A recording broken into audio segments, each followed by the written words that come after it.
We live. Your boy Heaven Hollywood. We're gonna let till everybody gets in here. Crazy, crazy, crazy day, man. And it's still going. Still going. We're gonna wait till y'all get in here. For the one in the chat, if y'all can hear me, it's crazy, man. Put a one in the chat when you're coming in. Put a one in the chat if you can hear me.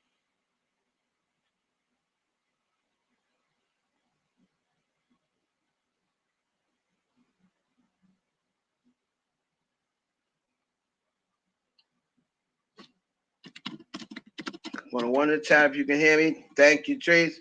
Put a one in the chat if you can hear me. Let me see. All my people. I ain't never. I need my other people. Hold on. Hold on. Hold on. Destinations. What's up?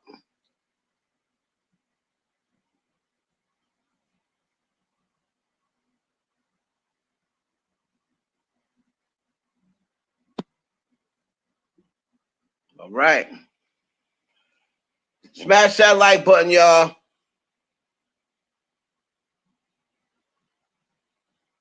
Whoo. This is nuts. So we're going to get into Cassie Ventura. We're going to get into Chris Brown.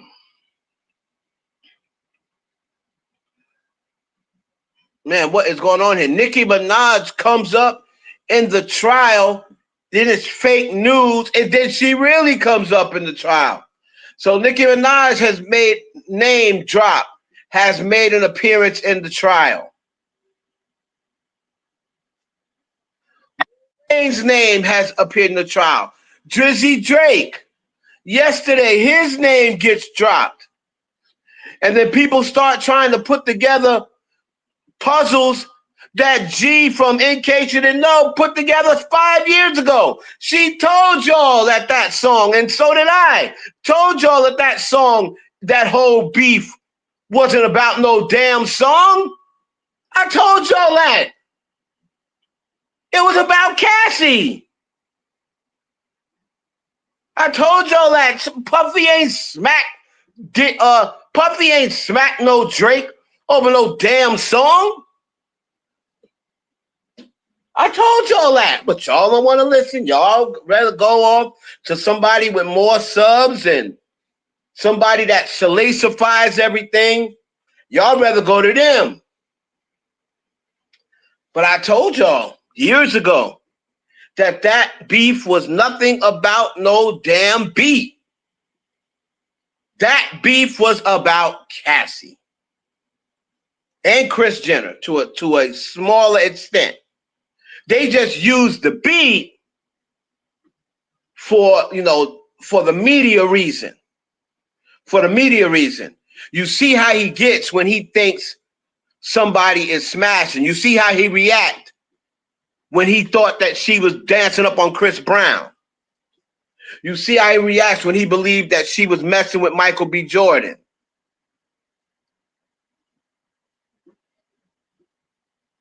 Right? He also acted like that earlier in his life when he thought Misa was messing with Eric Sermon of EPMD. He responded the same exact way.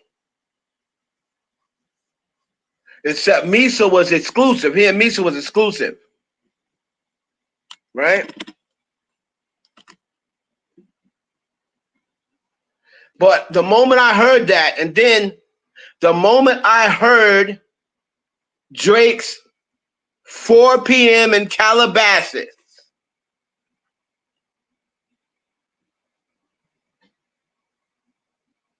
right? 4 p.m. in Calabasas.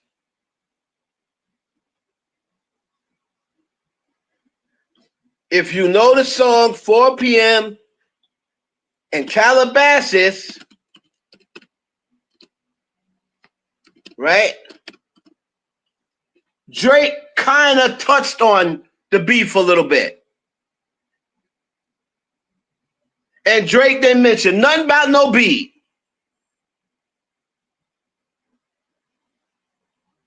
Right.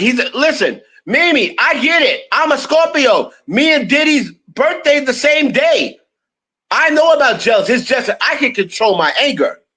I'm just as jealous, but I just don't have anger issues. See, when you put anger issues with drug use and a Scorpio, and you mix that into one bowl and you stir it around, you put a dash of anger, you put a dash of jealousy, you put a dash of drug addict, and then top it off with 2 dashes of a Scorpio. Yeah, you're gonna get Diddy. You're gonna get Diddy. See, me out of that type thing, you just gonna get jealousy and a Scorpio. I'm not a drug user, I'm not a drug addict, and I don't have anger issues. So that's why you're not gonna get Diddy from me. What's up? What's up, Fresh? Right? You're not. Well, I mean, I have ego too, but ego, just ego, Scorpio, and jealousy ain't gonna get you what you get with Diddy. You have to have some sort of drug use and anger issues, right? Or bipolar or something like that. I'm none of those. I'm just a regular, emotional, jealous Scorpio, right? So that's what you're gonna get with me. But as it turned out, once again, so the prosecution was going to the judge early in the morning because after that, after Cassie's cross yesterday, the prosecution is pretty much saying, look, let's get this off the stand before she blow this whole case. We got Dawn Richard and Orbio Day coming up, and maybe we can use them to piece together what we were trying to use Cassie to do. So let me tell you what happened as far as Cassie goes. What they were hoping for, right? What they were hoping for was some vigorous, just plain hate and despise, right? Out of Cassie, feeling that for Puffy. Like, hate what he's done to her. Hate, despise, vigorous. He's disgusting. I can't stand to look at him. Trust me. She wanted to see Puffy. She wanted Puffy to see her. She wanted Diddy to see her sitting up there pregnant. She wanted Diddy to see her sitting up there married. She wanted Diddy to see her sitting up there and to say, this is all I ever wanted from you. This right here. And if you would have gave me this, I wouldn't have given you this. You follow me? If you had given me this,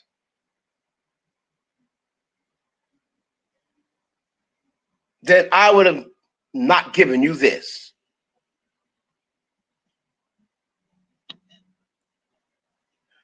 But said, you think Diddy could get out? Absolutely. Absolutely. And I'll tell you why.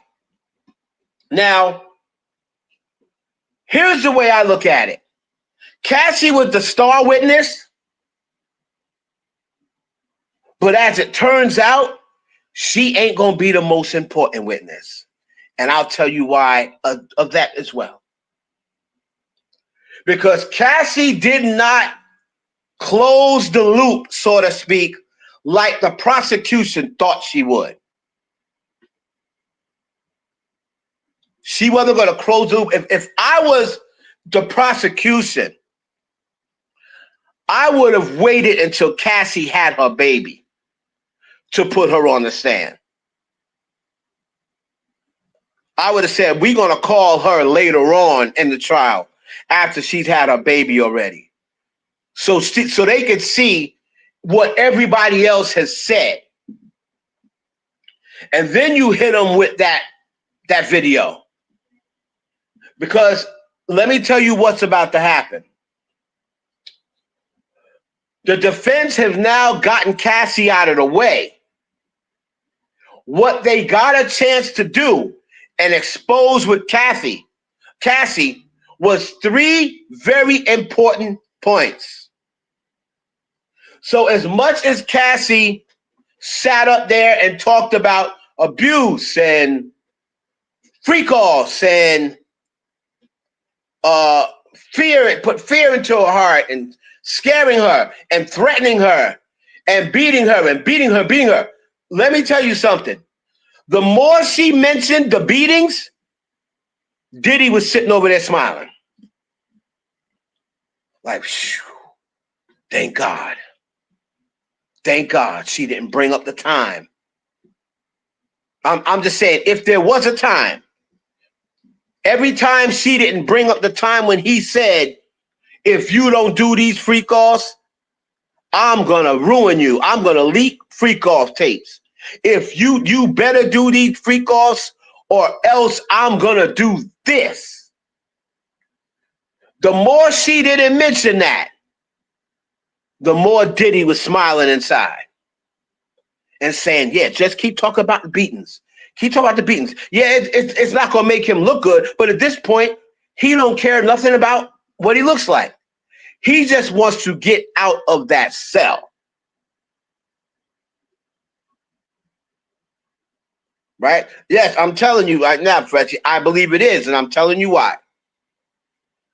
Because now, do I think he's going to completely get off of everything? No. No. But I do think there is a very good chance that he escapes major jail time. And when I say major, I mean 10 years or more. I think there's a very good chance he gets under a 10-year sentence, where if you add in time served and then do half of whatever, he could get out in 3 or 4 years on a 10-year sentence. But this is what has to happen in order for him to do that. A couple of things have to happen. And let me tell you what, a lot of people were watching the defense and saying, oh, they're not being effective. It's not effective. But you have to understand what Attorney Estefel was doing. Number one, she wasn't badgering. They're saying, oh, she needs to be more aggressive. If she would have did that, they would have said, oh, look at her badgering a pregnant woman. The jury may not have liked that. If they would have had Cassie up there crying, and trust me, they had the ammunition.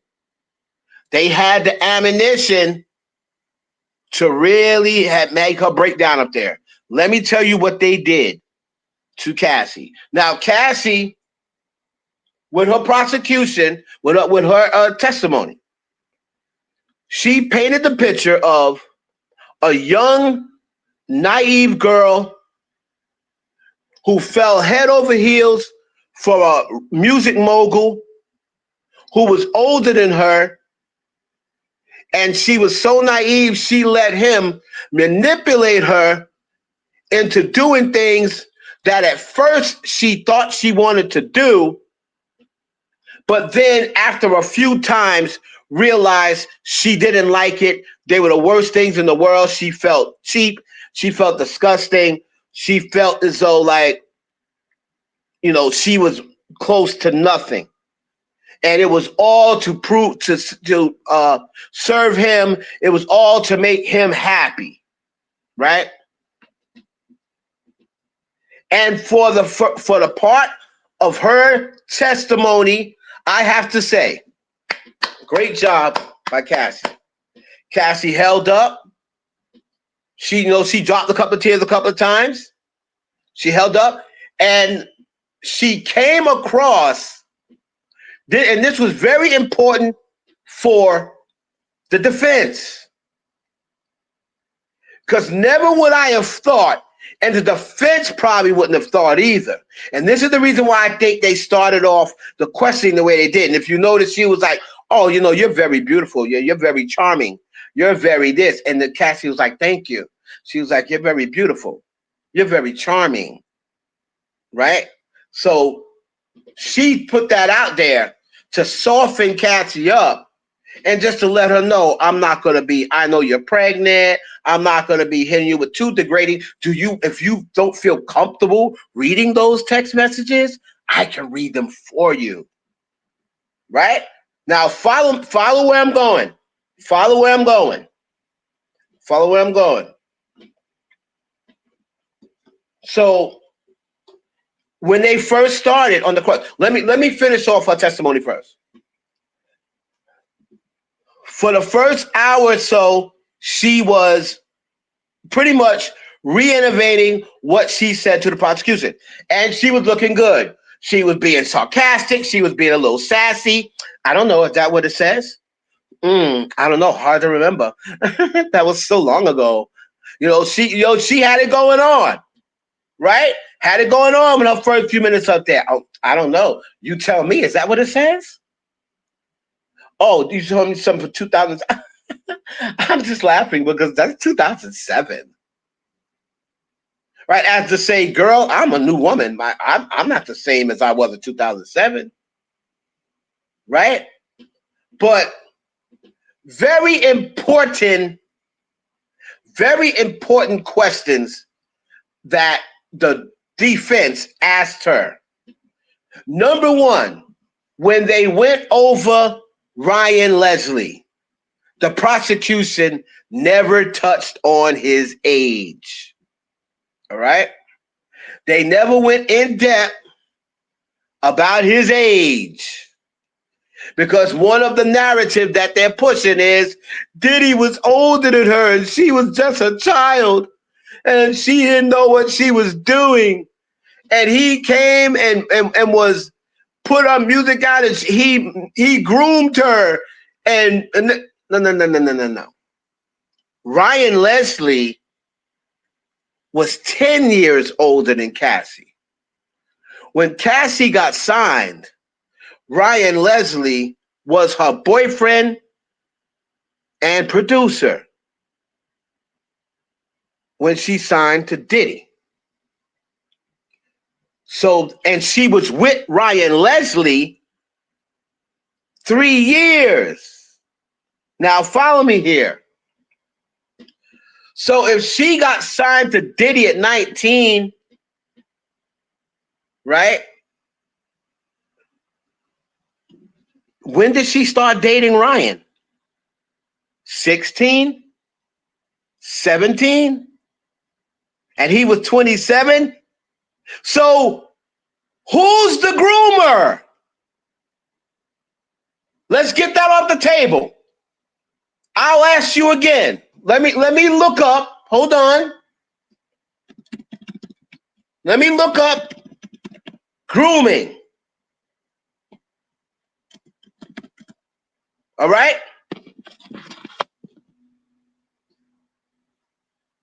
Grooming.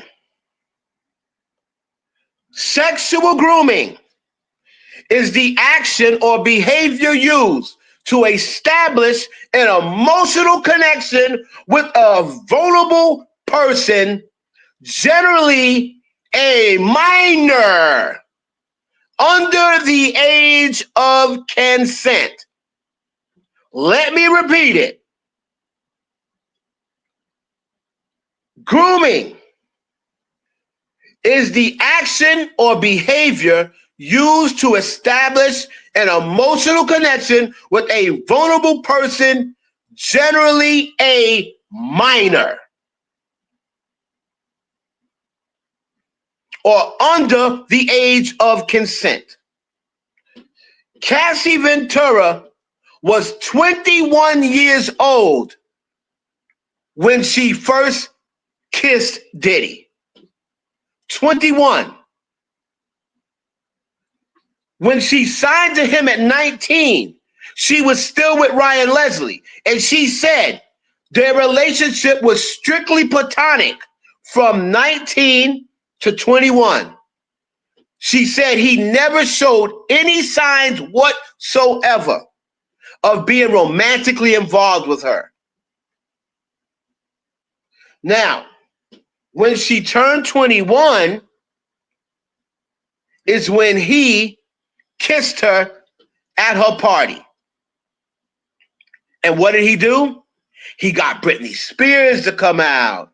He got all of these different celebrities that she was like, wow, Britney Spears?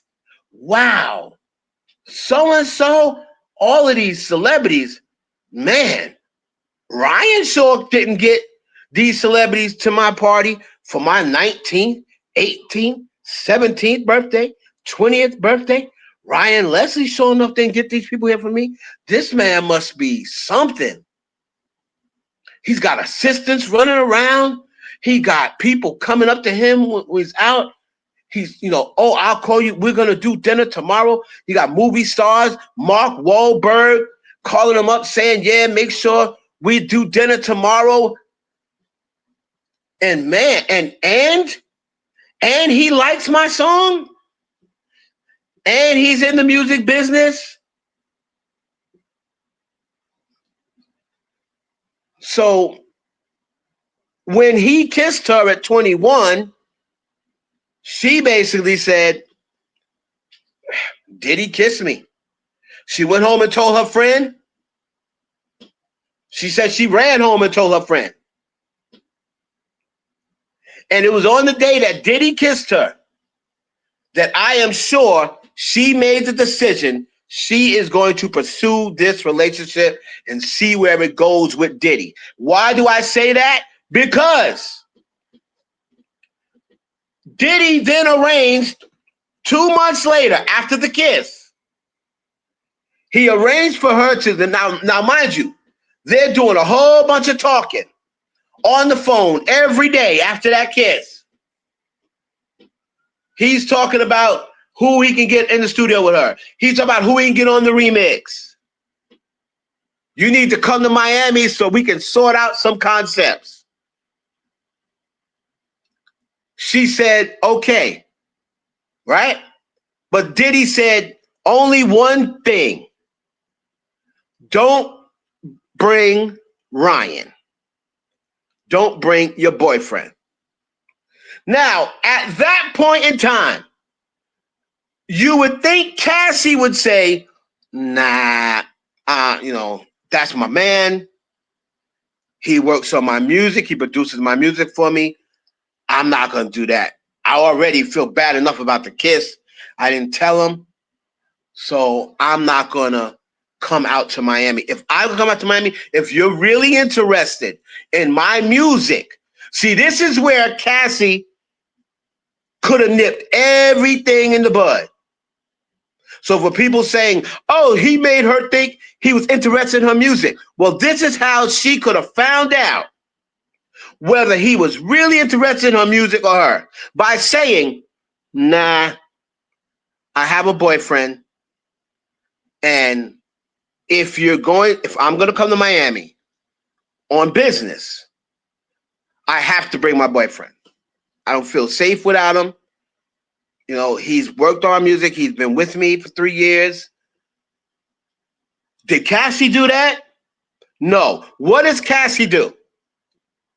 She gets together with Diddy, right? And they make a fake flyer that says she's hosting a party in Miami.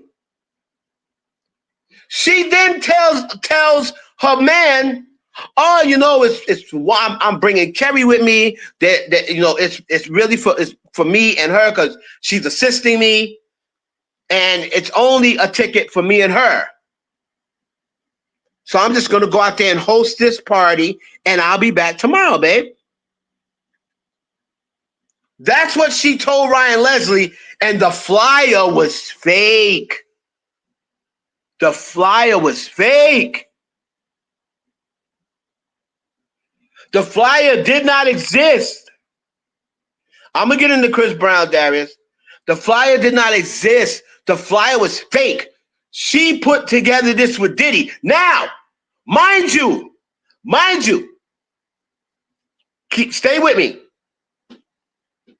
The lawsuit, the civil lawsuit, and I don't see how the defense did not bring this up. The civil lawsuit said that Diddy tricked her into going to Miami. She said in the civil lawsuit, she knew nothing about what was going on. That's what she said in the civil lawsuit. She said Diddy had somebody make up this flyer to get her and manipulate her to Miami.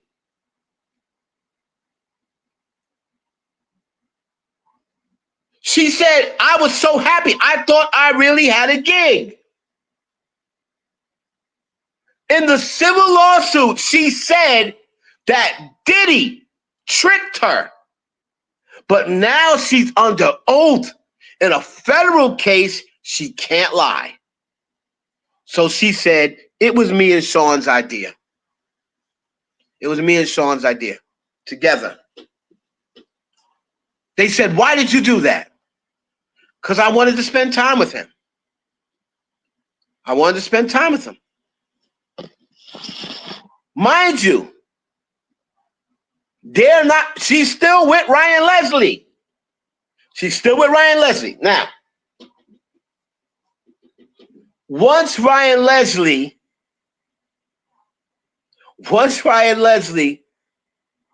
starts to see the play, Ryan Leslie knows dudes in the industry, and this is something that they didn't bring up.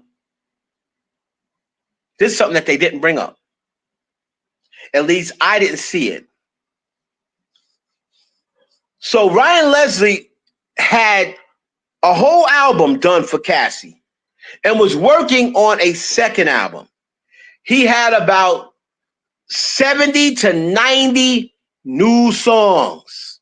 Follow me, because you ain't gonna get this. Y'all really need to be sending me a Cash App or the super chat, because I'm about to give y'all some information y'all ain't getting in the trial. Only a nigga that's been around and that was in the trenches and in the circles know what I'm about to tell you. Ryan Leslie had about 70 to 90 songs for Cassie's new album. Right? Now remember, he already done with this album. Me and You and all that stuff is Cassie's. The song he put out called Diamond Girl, that was supposed to be Cassie's lead single from her new album. You're my diamond girl, I'm the one. So I'm going to assume she was saying, I'm your diamond girl, I'm the one. So, and that song was a hit. That song was supposed to be for Cassie. So now, he has 70 to 90 songs for Cassie. Cassie is now in 2 full-blown relationships. She is sleeping with Diddy, but because Diddy is not claiming her publicly, she's like, okay, I better keep Ryan. I better keep Ryan on the back burner because Sean isn't claiming me, right? So now, check this out. She's sleeping with Diddy. She's going to different events. She's going to see Diddy, right? Check this out. Ryan Leslie's laptop with all of Cassie's songs goes missing. Somebody steals his laptop. Who you think knew where that laptop, where he kept that laptop? Who do you think knew where Ryan Leslie kept that laptop with all of that music. Now, check out what happens. Ryan Leslie puts out $1 million reward. $1 million reward for his laptop. Right? Do you know to this day, Ryan Leslie has never got that laptop back? And now, all of the music that he's done for Cassie is gone. Ryan Leslie has a mental breakdown because now he realizes that Cassie is now with Diddy. Because Cassie moves out of her house and moves into a new apartment that Diddy's paying for. And Ryan Leslie went to sleep with a woman and woke up and his woman was gone. And now he's starting to think, well, wait a minute. How long you been seeing Diddy? And what does this have to do with my laptop coming up missing? Mind you, he's got all these label meetings set up. He's got all these different people looking at Cassie to try to sign her. Because the song is big, like Me and You is a club hit. It's a club hit. And he's got all these people looking to sign Cassie. Now he can't go to the meeting because he ain't got no music. And he's putting out ads. He's checking with everybody. Everybody, have you seen my music? Have you seen my music? Have you seen my music? My laptop, $1 million. Everybody was joking around. Ryan Leslie got $1 million? Right? Comes to turn out later on, he admitted, I ain't had no $1 million. I just want my laptop back. He never got it back. But he pretty much admitted that if somebody would have showed up with the laptop, he didn't have $1 million. He was like, I was going to give them like, $50K or something like that. And then I would pay them the rest once, or the music came out and the money he made off the music. So he was like, he was still going to give them $1 million, but he probably only had like 50K to give them up front. And then he would defer the rest of them. And once his records came out and he made money off it, then he would give them the rest of the money, right? The 950K. So Ryan Leslie is now thinking that Diddy stole his woman and stole his music.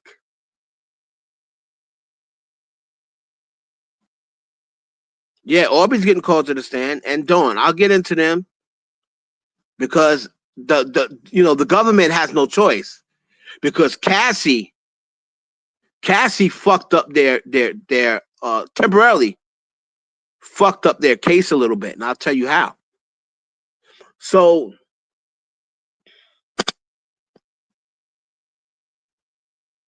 a lot of people were saying Cassie helped Diddy set up Ryan Leslie because she's the only one who knew that music was on that laptop.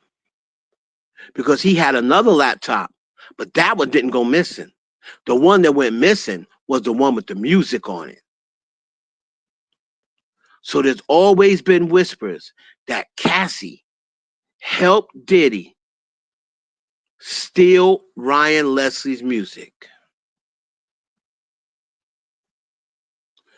Now, they didn't tell you that. But what they wanted to do was establish prosecution left Ryan Leslie's age out on purpose, but they were sure to mention Diddy's age. And that's why when the what they called? The defendant, the defense lawyer said, how old was Ryan Leslie? He was 10 years older than you, right? Yes. So they established that, and what they were pretty much saying was, don't give me that old or older man grooming shit. She was already fucking with older men. When she was 16, 17 years old, she was dating Ryan Leslie. He's 10 years older than her. When she was 16, that means he was 26. If she was 17, he was 27. If she was 18, he was 28. So don't give me that older man shit. 10 years, 15 years, 17 years, it don't matter. Once you get past double figures, it don't matter.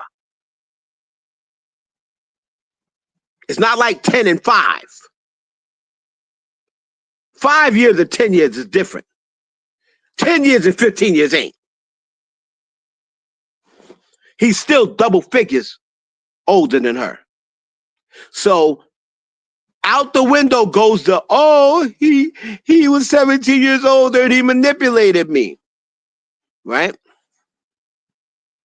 Now, she did an excellent job of painting Diddy as a monster, as a sexual freak, with the he wants the sperm on his nipples. She did a very good job, because I'm telling you, up to that part, I was able to listen. Once she started talking about Diddy putting the man's sauce on his nipples, I checked out. I said, I can't listen to any more of this. I checked out. I was like, when they stop talking about this, I'll check back in. Right? So it was just, getting the sauce off of her and rubbing on his nipples. Yes. Is that weird? Absolutely weird. Is he a freak? He is a bona fide freak. But he's not on trial for being a freak. He's not on trial for being a bisexual. He's not on trial for being a homosexual. He's not on trial for being a R word. He's not on trial for those things. He's not on trial for being a woman beater. He's not on trial for domestic violence. So he may be all of those things. It ain't even no maybe. He is definitely all those things. But what I need to see if he is a trafficker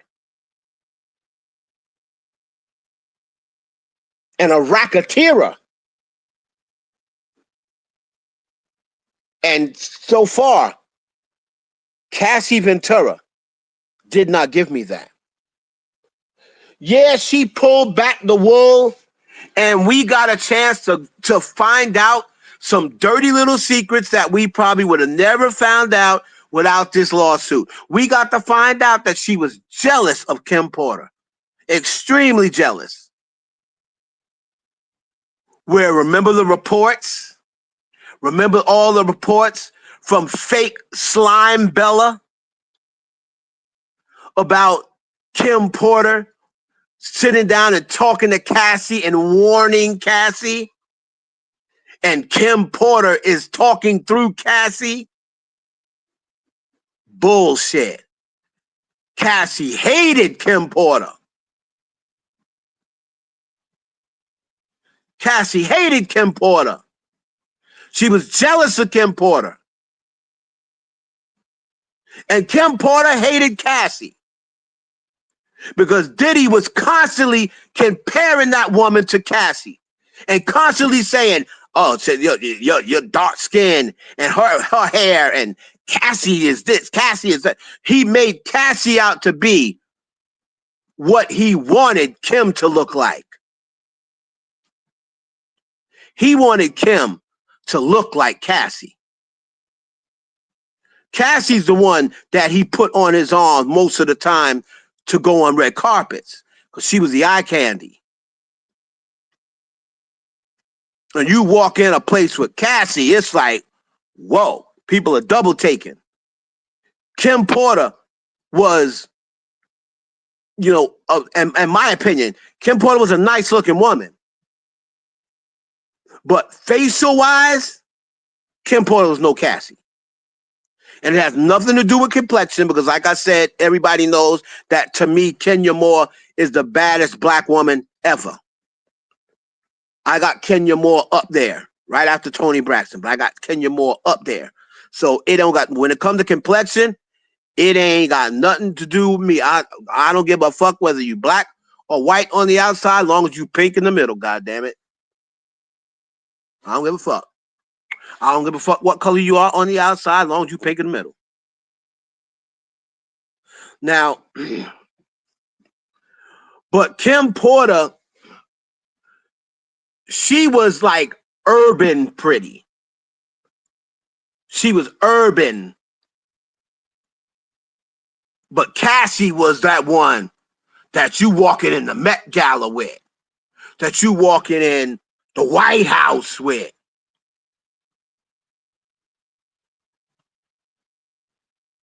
We're going to get to that.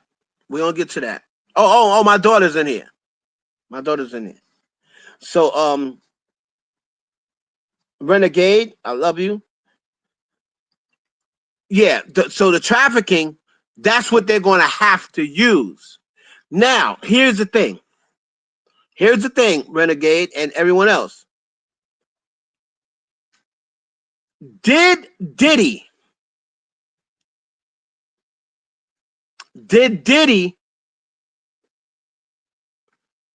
if Diddy went to these cities, because remember she was saying, oh, when we were in Miami, we used Jonathan. When we were in Vegas, we used him. When we used in so-and-so, we used him, right? Walk with me. If he called them once he got to their city, that's not trafficking. I don't care whether they came over, had sex with or whatever. That still could be prostitution, but that's not trafficking. Prostitution is the least of his worries. Now, if Diddy goes to Miami and says, oh man, you want to use Jules today? And then Cassie says, well, Jules isn't in Miami. Jules went out of town. He's in Las Vegas. And if he said, well, I'll call his company.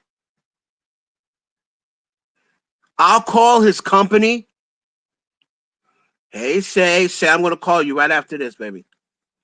I'll call his company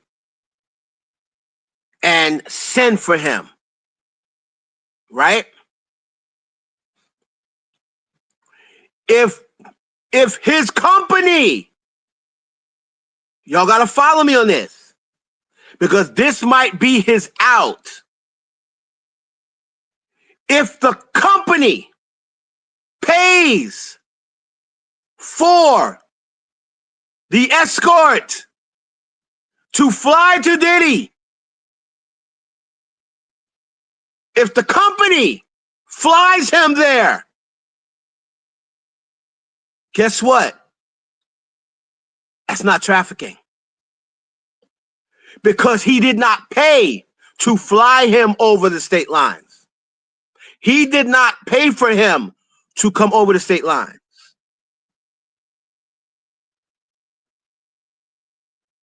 So if the company did it, right? Cowboys for Angels. Okay, so here it is, Mimi. Let me explain to you. They were ordering guys from Cowboys for Angels, right? That's how they started off the free calls. Hulkamaniacs and Cowboys for Angels. These are companies that send out strippers. They started out using dancers and strippers.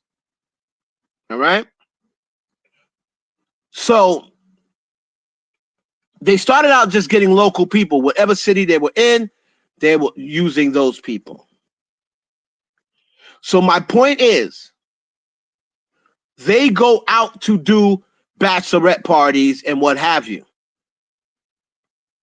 The dude testified that his first time there,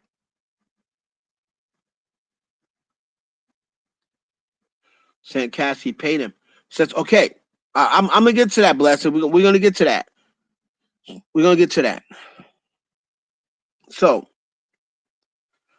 listen here, and thank you very much, Blessed. Make sure you sub. So I'm gonna show y'all when people say, "Oh well, that's trafficking right there." I'm gonna show y'all, man, how he can get out of this for trafficking. If Diddy never said, "Okay, your flight is such and such. You gonna get on the 7:10 p.m. to Vegas. I put it under your name. Your flight's paid for." If Diddy never did that, never arranged for them to be flown over state lines, he did not traffic anybody. He did not traffic them. His company flew him over state lines. And remember, right, it doesn't say for sex. He showed up. Remember, the guy showed up for a bachelorette party. The guy showed up for a bachelorette party, remember? And he said, when I got there, it was just her. I was supposed to be dancing for a bachelorette and her friends. But when I got there, Cassie was the only one answering the door, and she said, "Is it okay if it's just me?" Right? Now, here's where Cassie's testimony and the sex worker's testimony may hurt the prosecution. She told him, nah, nigga, ain't gonna be no bachelorette party. I'm the only bitch here. I got here, I'm sitting here with my high heels, my baby oil. I got my baby oil in the back. I got a red wig on, so you can't say who I am. You don't know who I am, nigga. And I'm letting you know, you thought you was coming for a bachelorette party, but surprise, surprise, nigga, it's just me. And my husband. Right? And we are, it's my birthday, and my husband wants to do something special. So I got this baby oil over here heated up. I got this Astroglide, nigga. And we can start off with you just giving me a massage for my birthday. And I'm going to kick you $400 right now. And then I'm going to tip you in the end.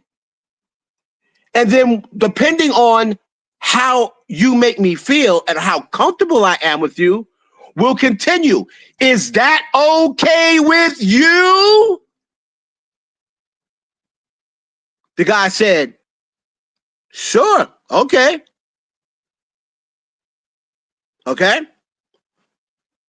Now, that right there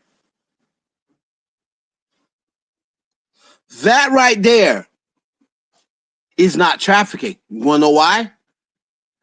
They did not come out there for the intention of having sex. They did not come out there with the intention of having sex. They came there with the intention to dance.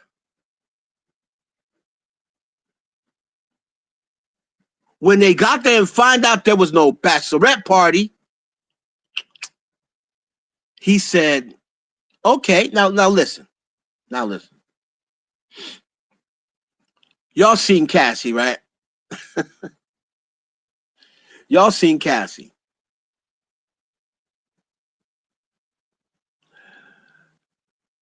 Darius, is Darius in here?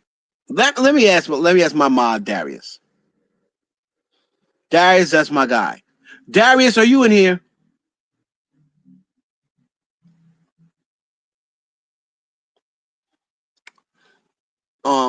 Okay, Darius is in here.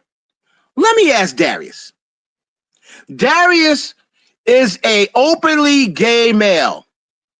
Darius, if you show up at a hotel and Cassie Ventura opens up the door and she got on a red camisole with shades, a red wig, and some goddamn baby oil, and her skin is glistening, and she says to you, well, I'm the only one here.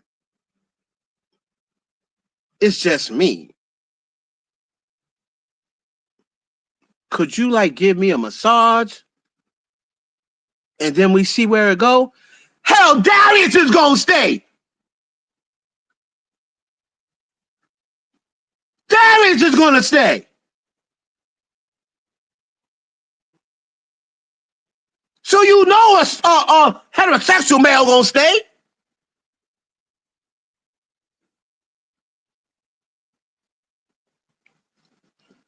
So old boy said, sure. As he should. Sure.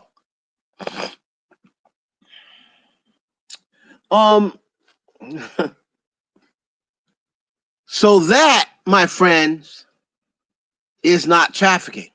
Then what did he say later on during his testimony? They said, well, sometimes did you not get paid? He said, yeah, sometimes I didn't get paid at all. I would have did it for free. Just because I wanted to be around people that famous. Well, check him off for no trafficking. Next. You can check his ass off. He over there doing it because he wanna. So your ass wasn't getting sex trafficked. Now,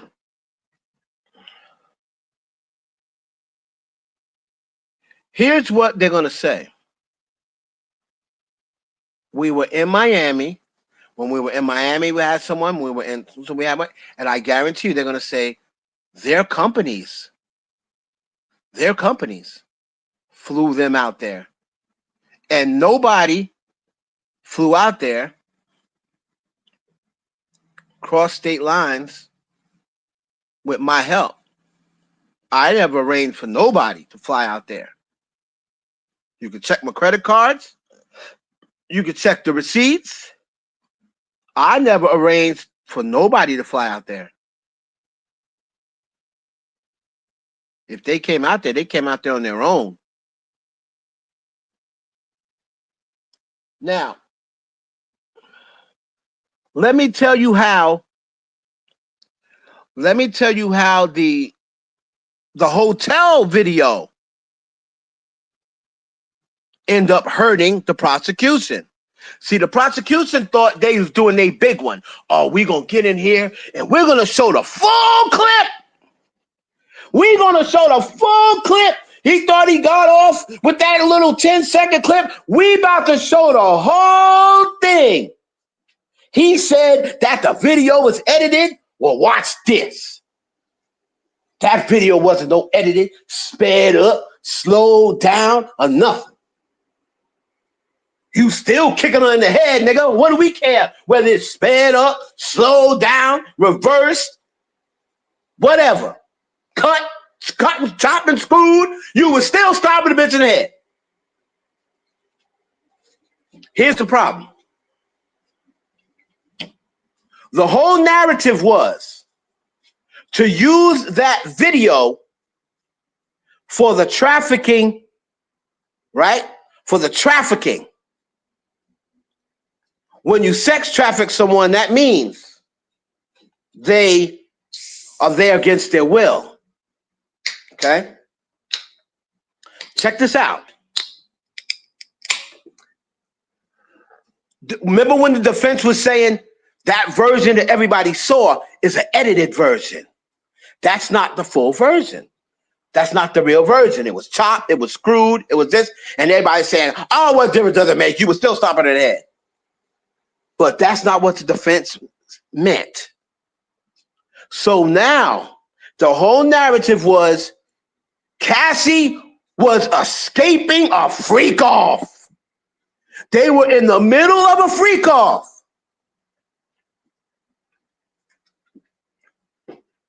Cassie escaped. Diddy came running down the hallway in his towel. Got this bitch, don't stop, bitch. You don't stop this freak off. Diddy comes running down the towel. Bitch, you don't stop the freak off. Your ass on it. Bitch, get your ass back here to this freak off.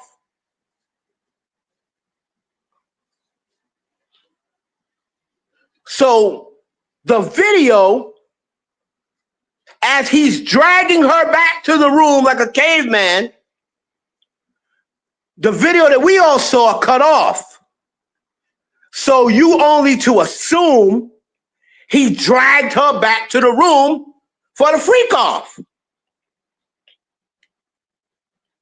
But that ain't what happened.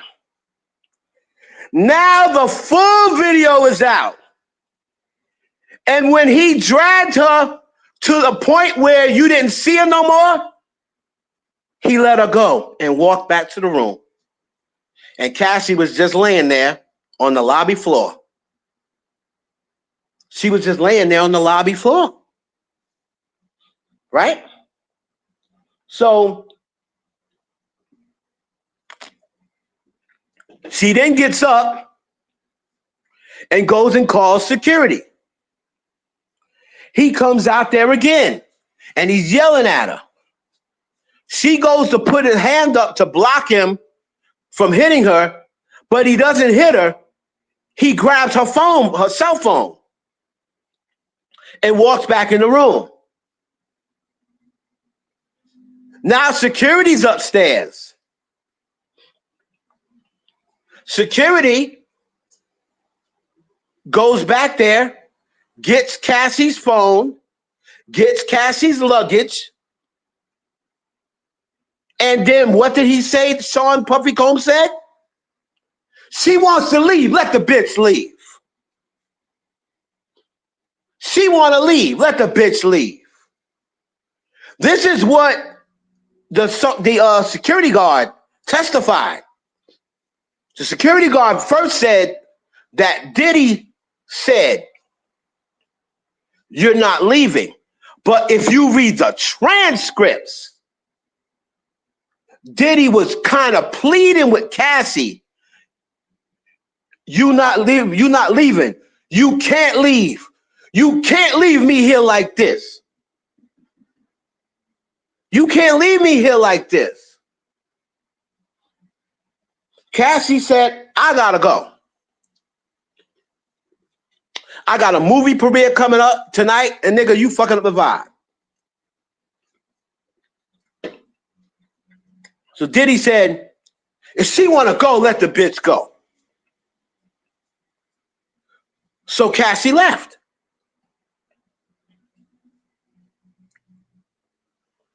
Don't sound like sex trafficking to me. And I know people will say, yeah, but if the security guard didn't go, yeah, but he did. If that security guard, if he didn't, if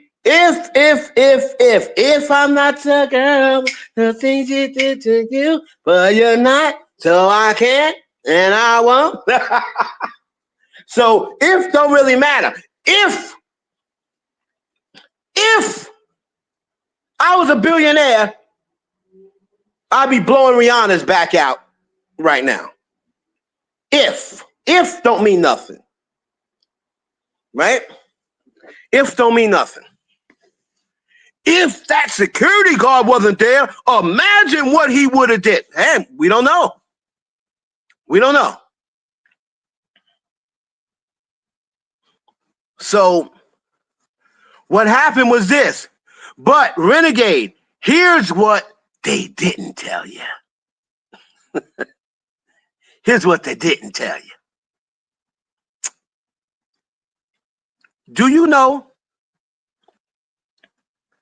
that Cassie, first of all, and this is why Cassie said, I don't know. She said, I don't know if he was or not. I don't think so. Or probably not, something like that. But what happened was this. Cassie was going back. Cassie was going back. She said, I felt bad. I didn't want to leave him there. I didn't want him to think I was turning my back on him. So I started to go back. But then the hotel security said, nah, we saw the video. Don't come back to the hotel. And she didn't come back because the hotel security told her, we see the video. Don't come back.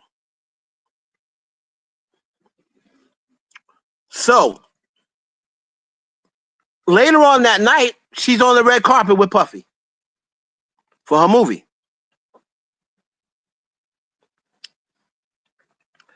If y'all remember, she went home to her friend. That's when she was staying with Kerry Morgan. And Kerry Morgan seen her and was like, bitch, you stupid. I'm calling the police on this nigga. And I don't care if I say the N-word, because Kerry Morgan's white. I don't care if I say the N-word. This nigga need to go to jail. She calls the police for Cassie. Here's another time. Remember, the hotel security already said, you want me to call the police, ma'am? I don't want to press charges. I just want to go home. I don't want to press charges. I just want to go home. Okay. So that's one time she had a chance to call the cops. Then she gets back to her house. Kerry calls the cops. The cops show up at her house. She tells them what happened. And they said, okay, ma'am, who's the perpetrator? And she's like, some guy. Ma'am, who's the perpetrator? Who did this to you? Just some guy I know. Ma'am, I'm going to ask you one more time. Who's the perpetrator? I just want to go to sleep. I don't feel like answering any more questions. So they said, all right, bitch, later for you. Later for you. They ripped up that report and took their ass on out the door. So Kerry Morgan said, why didn't you tell on him? Why didn't you report him? Look what he did to your face. Why didn't you report him? Well, so she goes to the movie premiere with him. And if you look closely at those pictures, you can still see her bruises. Right? You can still see her bruises.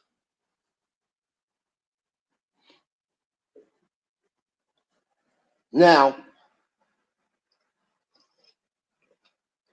Kerry Morgan, who we also found out during this trial that Cassie was jealous of, and she never said that. She thought that Puffy was more attracted to Kerry Morgan than her. Hell, we didn't know that. Shit, that breakup of your friendship hit different now because I thought that was your ace boom coon. But we find out that she was secretly jealous of Kerry Morgan because Puffy used to always crack jokes about, Kerry, yeah, she killing it. You know Puffy, how he do his Puffy thing. She killing it. You killing it, but you killing it, queen. You killing it, queen. And Cassie, this is killing it right here. You better get some tips from your girl. You better get some tips because she killing it. So she was like, oh, most of the time he was joking around.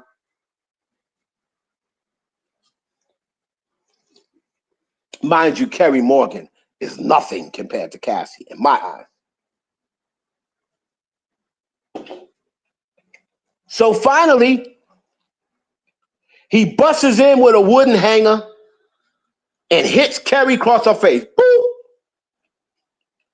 They arguing.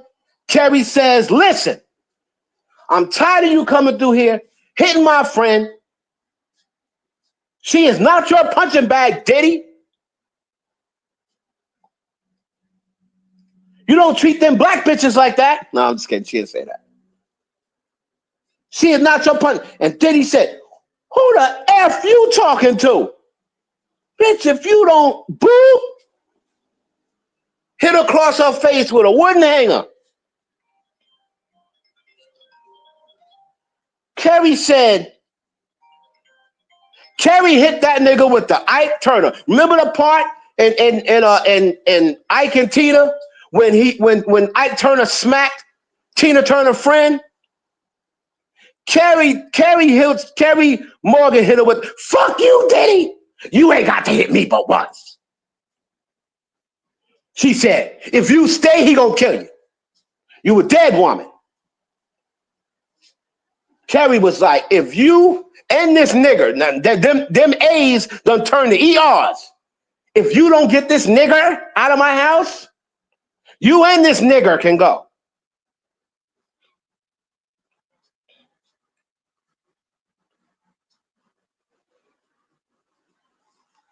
You talk about, we've been friends since the 5th grade. I mean, since we're 5 years old. We have been friends since 5 years old. And I am telling you today, it's either him or me. Cassie said, bye, bye, bye. To Carrie, not to Diddy. To Carrie.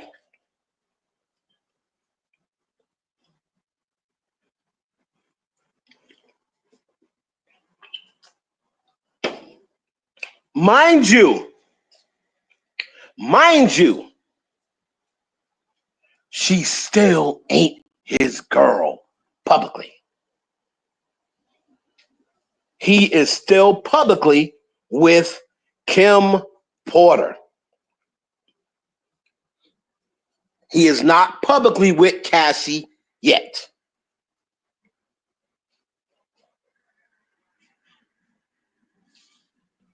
And she, in the meantime, is saying, how come I can't get holidays?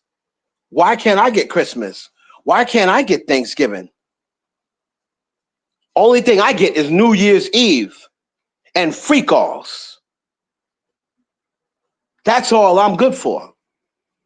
I'm just a party girl.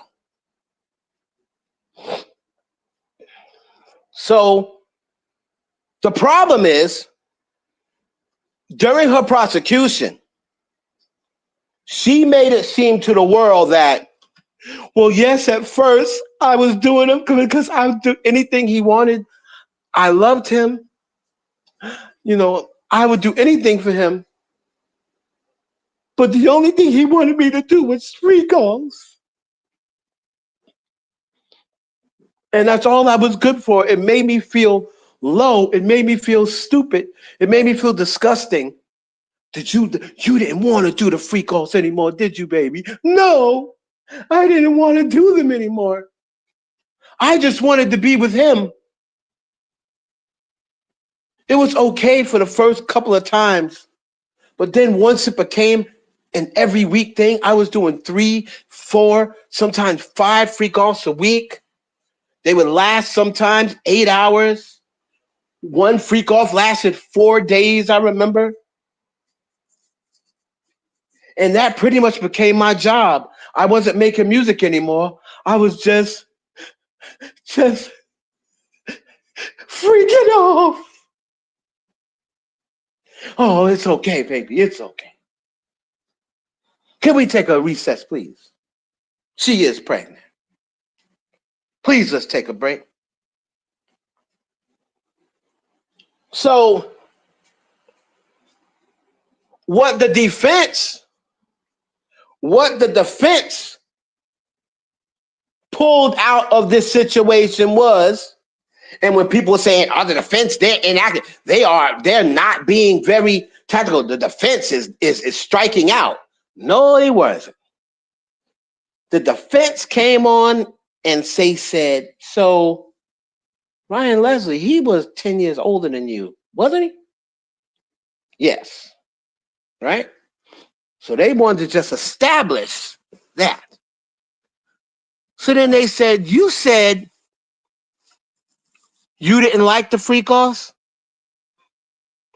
They were okay, I guess, at first. But then as time goes on, no, I just didn't want to do it anymore. And he was always the one initially, right? Yes. He controlled everything. Pull up exhibit 12.463289.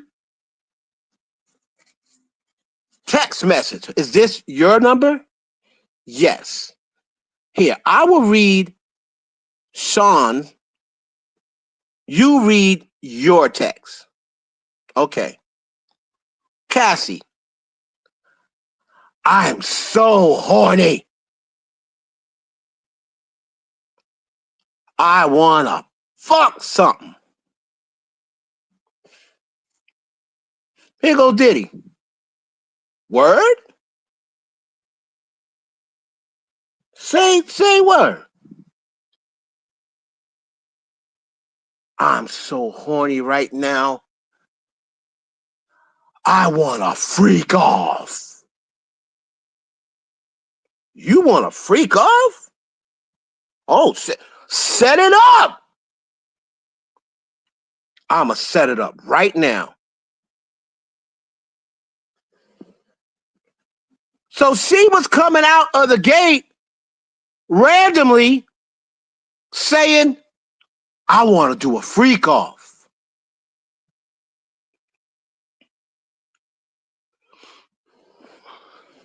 They had to keep stopping as I was reading the trans.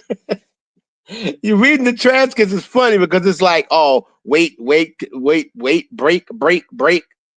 So during the reading of the transcripts, they made it known that they were showing her text messages and making her read the text messages. A couple of times, they were like, she laughed or chuckled like, damn, bitch, what you remembering? Cassie was getting some flashbacks, boy. So, and then that Alex Fine, Captain Saberho himself, boy, they said he was sitting there like he's ready to cry. Because I'm sure he did not know everything. But you do now. Y'all wanted that money? There's going to be a price to pay behind it. Because not only did Puffy's dirty laundry get aired out, so did your wife's. So there's a few text messages where she's like, I love you. I love you so much. And Puffy was like, I love you. You don't know how much I love you. Hold on, y'all. God damn. Hey, I'm not alive. All right. Yeah. I'm live. I'm on my YouTube. So here's the thing, right? Here's the thing.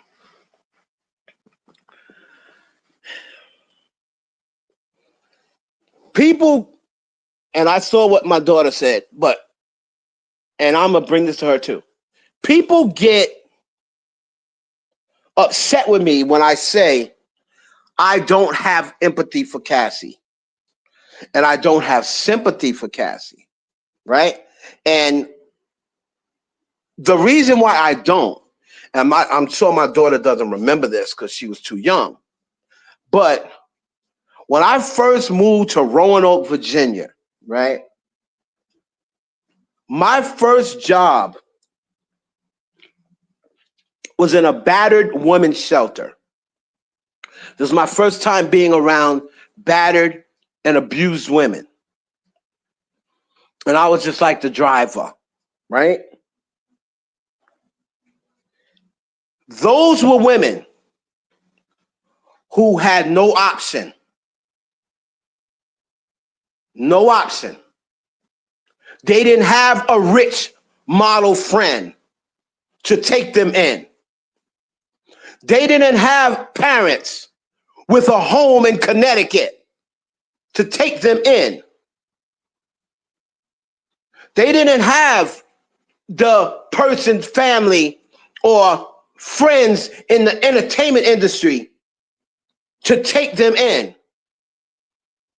They had no option. No option whatsoever.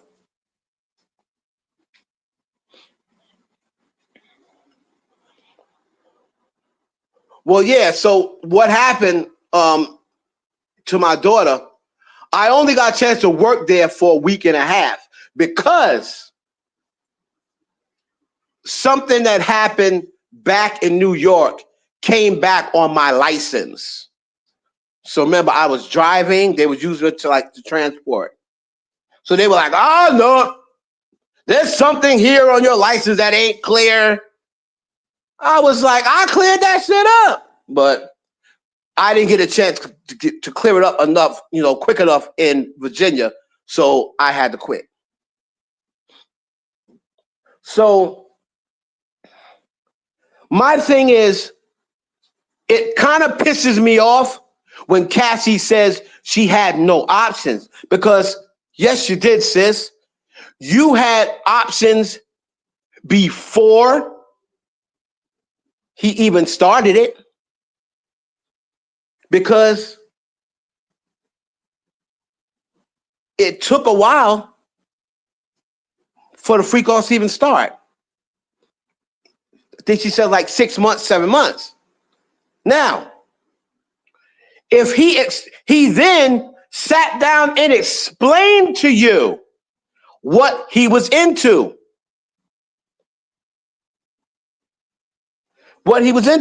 Now, I'm going to read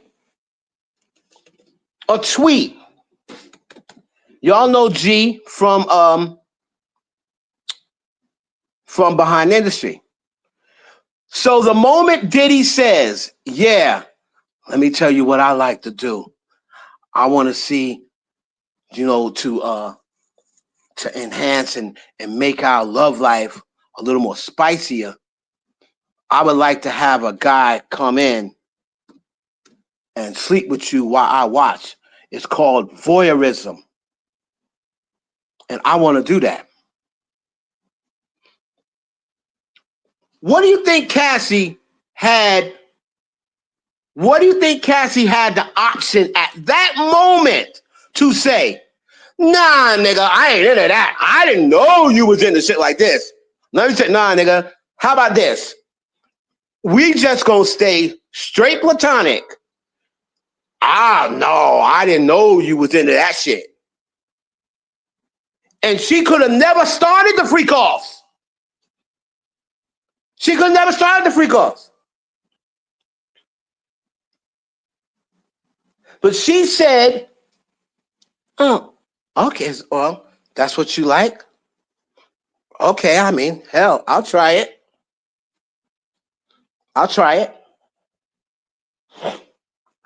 Now, remember, she said in her testimony, well, I thought it was going to be a one-time thing. I thought it was going to be a one-time thing. Right?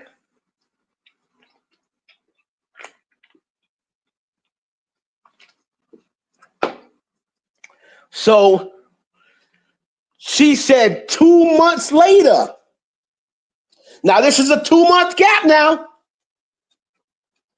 He said, you want to do another freak off? And she said, another one? Babe, I thought it was just going to be a one-time thing. Oh, I want to do another one. I want to try. We can bring back that same dancer from the first time. At this moment, you say, I did it once. I'm not doing it again. I did not like it. I just did it for you. I did it once. I'm not doing it again. And if you can't accept that, we're going to have to end this. Because remember, he ain't put his hands on her nothing yet, right? So, but she didn't do that. What she said in her testimony was, well, I didn't want him to get upset because I thought he might get angry. And to be honest, I didn't want him to go get the next bitch to do it. That's not coercion, y'all. She said out of her mouth, and the prosecution was sitting back like, this bitch. As hard as we done worked on this case, you old Mexican black bitch, the fuck you talking about? What you mean? You didn't want the next girl to do it. You supposed to be telling him that you were scared and you wanted to do it. This dumb bitch. I know that's what the prosecution was saying, them white women. This fucking cunt. They was probably over there in their little huddle. This fucking cunt. I told you not to mess with those Mexicans, Becky. I told you. Those fucking Mexicans was going to fuck it up. That's why we trying to build a wall and keep their asses out of here now.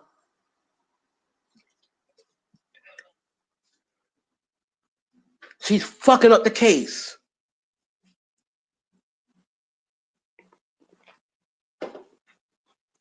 So, when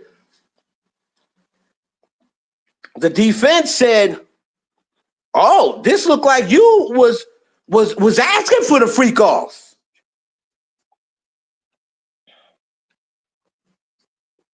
Well, Cassie said, well, Cassie's ass was caught. She was like, I guess I was, nigga. So the part that's going to jam her up, that's going to probably jam her up, was when she said, he would make me this, he would make me have sex on my period, he would make me.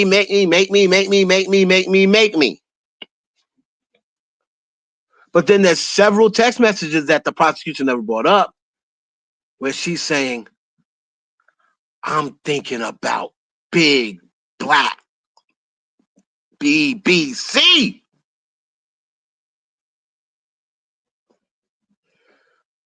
I want some BBC. And I want your big black. Mind you, this is the same one that this other woman saying is the size of a Tootsie Roll. It wasn't the size of a Tootsie Roll to Cassie. As Cassie said, I want your big black balls and all. Balls and all. And Diddy said, you do? Go ahead, Diddy. I don't blame you.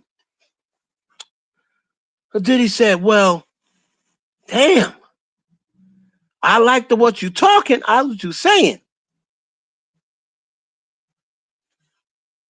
But let me ask you a question. Are you done with your period? Cassie said, oh, I just can't. I want two big ones.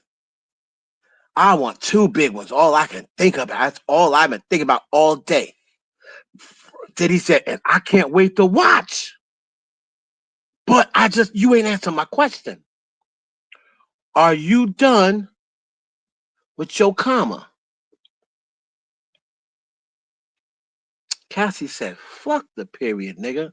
I'm ready for the freak off.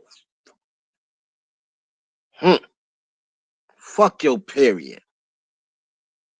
Let's get the freaking off.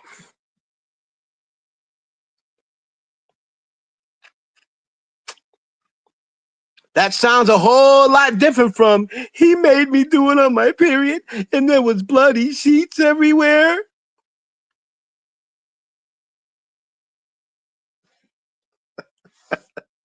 Shorty was ordering freak off like they were cold beers.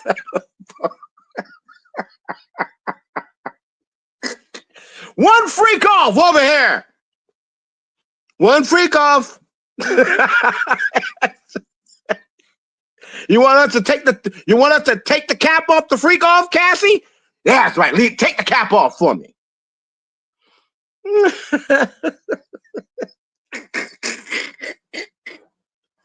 So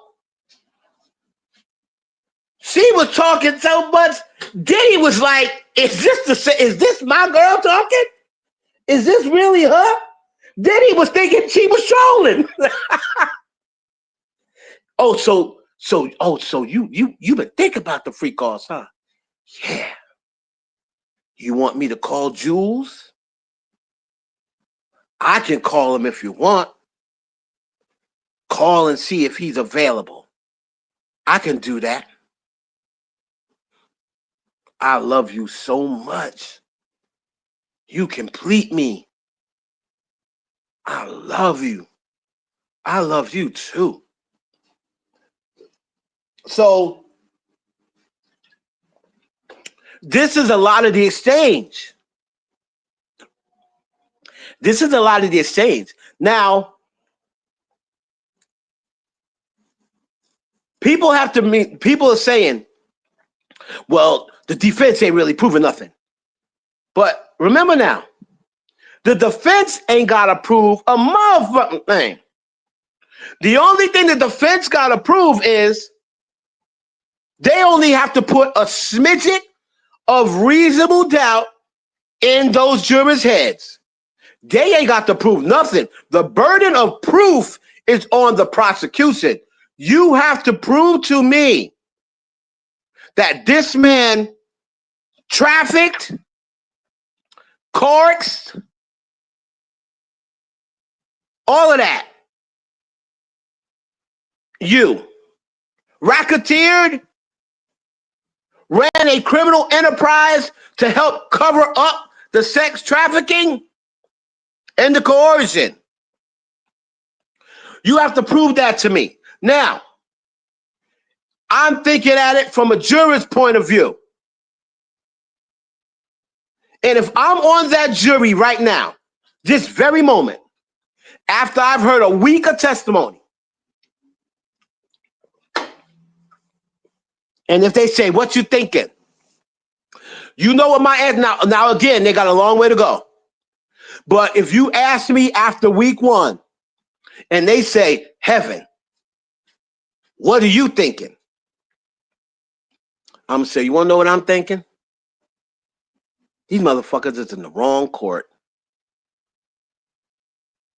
Y'all in the wrong court.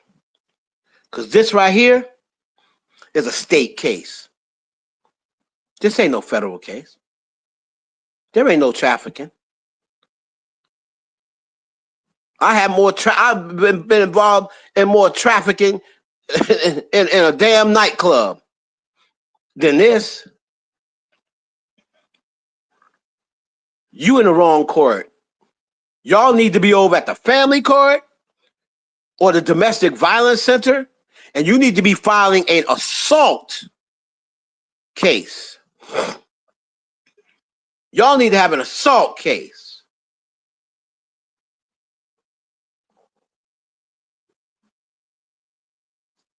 Because the only thing that I done found out is something I didn't need to know. I did not need to know that Diddy wants men to finish on Cassie and then come back there, bring their package back, make sure you don't drop it. You better not drop none off your face neither. I'm going to lick this off your face and put it in your hands and rub my nipples with it. See, that's freaky right there. That's freaky.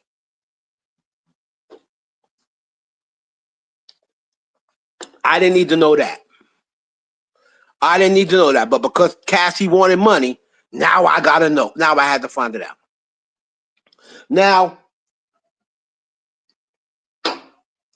what the defense also uncovered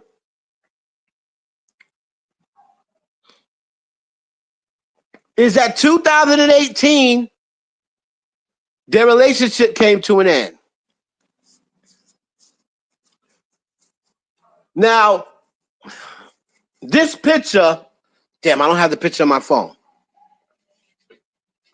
But there's a picture of me when I went to my Diddy party. That's right, I already told y'all, so don't act like I was hiding it. When I went to my Diddy party, right? There's pictures of me with this chick. So after we filmed, Diddy said, y'all did a real good job, Playboy. Y'all did a real good job. Now, mind you, we're at Jay-Z's club. He had a party at Jay-Z's club 4040, right? Jay-Z was out of the country. He lent out his club to Diddy. Diddy had one of his parties. We're at the 4040. Diddy says, pick what you want, Playboy. I said, what you mean? He said, what you mean what I mean? Mind you, this is the only conversation we've ever had in my life. Even though I filmed 5 parties for him. Those parties, we really didn't have a conversation. He said, pick who you want. So I said, oh, like that. So there was this black chick, had a whole bunch of hair. This bitch looked like Shaka Khan, except 30 years younger, nigga. Right? I said, oh, I'm trying to get at Shaka Khan over there. So Diddy said, nah, you gotta pick somebody else. Now, I don't know whether that was one of Kim's friends or whatever, or maybe something he didn't want to share. He said, nah, pick somebody else. So I'm looking around, and I was like, all right, that little Filipino chick, whatever she is, she bad. What about her? And he said, yeah. Yeah, said that's a good choice. He said, he said, come over here. She comes over. He says, yeah, my man just filmed our party. He did a great job. I want you to show him how that we appreciate him. All right. Walks away. She said, okay. That girl was Gina Wynn. I'm looking for my picture. So that girl, the reason why I brought that up is because the girl he told me to pick, I was like, now this chick is bad right here. Since I can't have the black girl that look like Shaka Khan, I was like, who's this Asian chick? It was Gina Wynn. No, it wasn't a freak off. It was not a freak off. It was a regular party, right? It was a regular party. I've never been to a freak off. So it's Gina Wynn.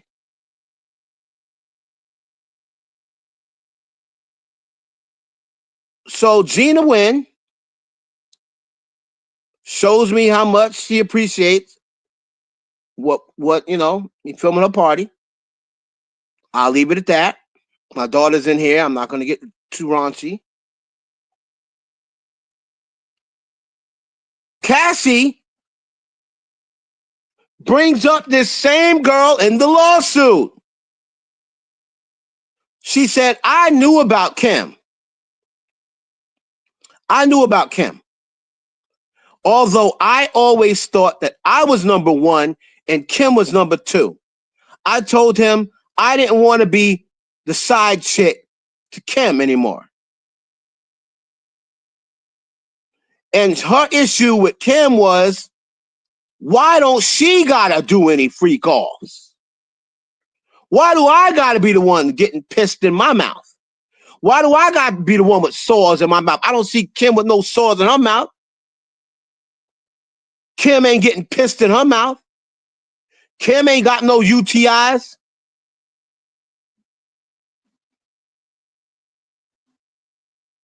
Why I gotta be the one that only do the freak offs?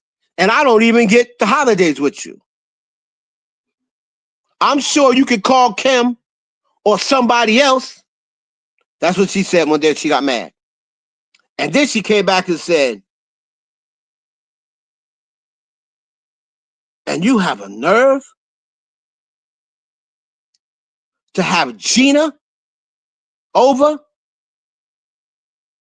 You told me it was over. You told me it was over, Sean. And it come to find out it's not over. You still messing with that bitch.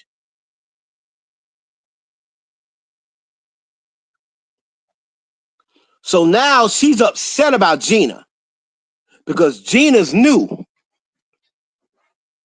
But Gina's like, I actually been around,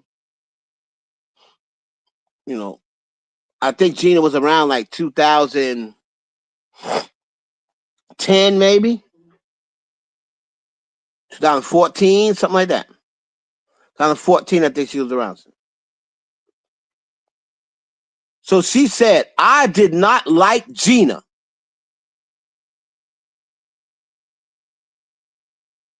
Yes, that's her. Blessed. Same girl. I'm trying to find the picture of me and her. I'm trying to find the picture. She had on white. She had her hair down. Now, mind you, this is over 10 years ago. Let me see. Hold on.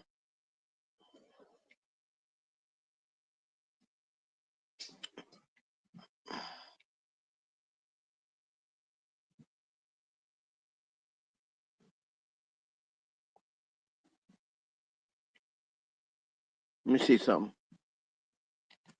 It's going to be hard to show y'all.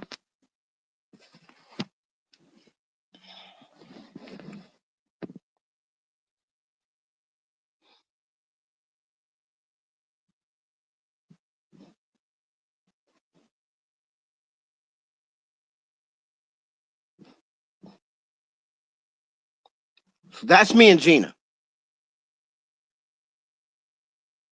This was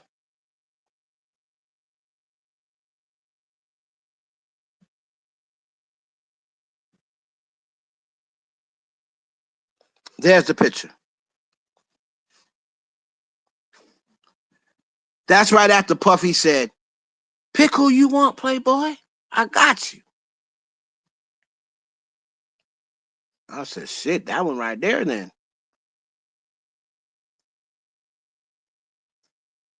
So anyway, she's the one who said, she's the one who said, she didn't like Gina. Right? And she was saying it was Kim and it was Gina and I didn't like it. So now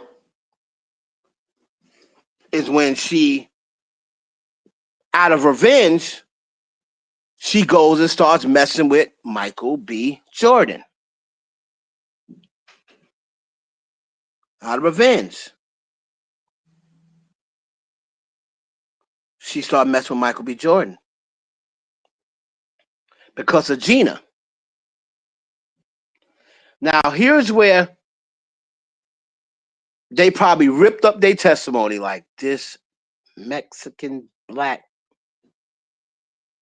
Because he says, so you were finished with him in 2018, right? She said, yes. And she said, so what happened in November?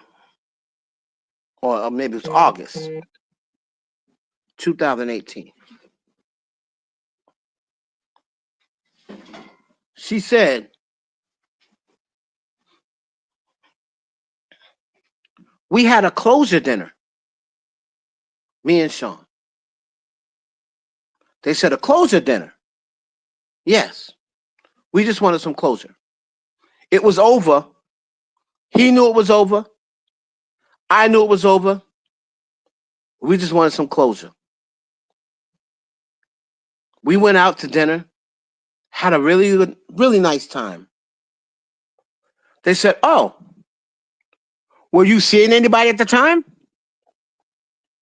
Yeah, my now husband. My now husband.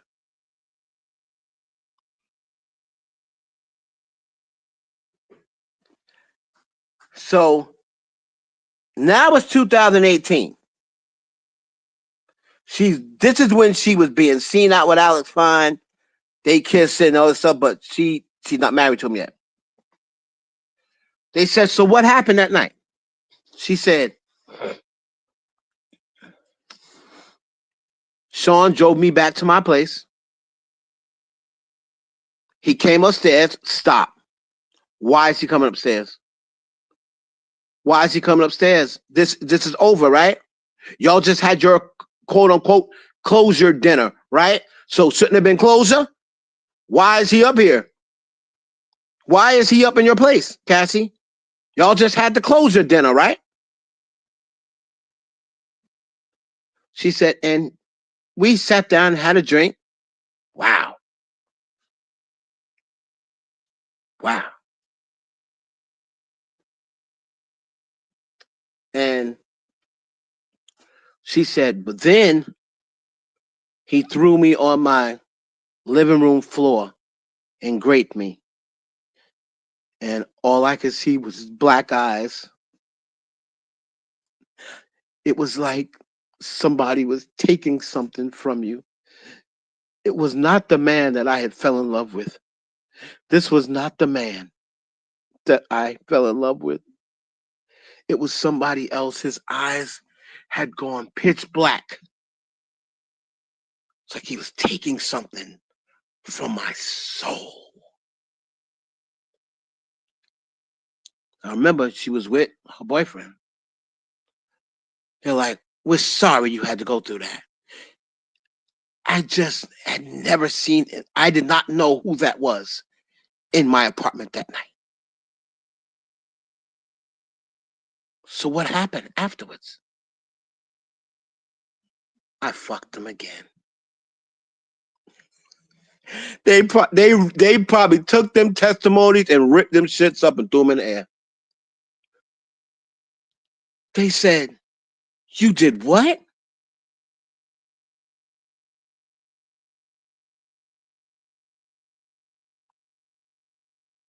Said, you did what? She said, I slept with him again voluntarily.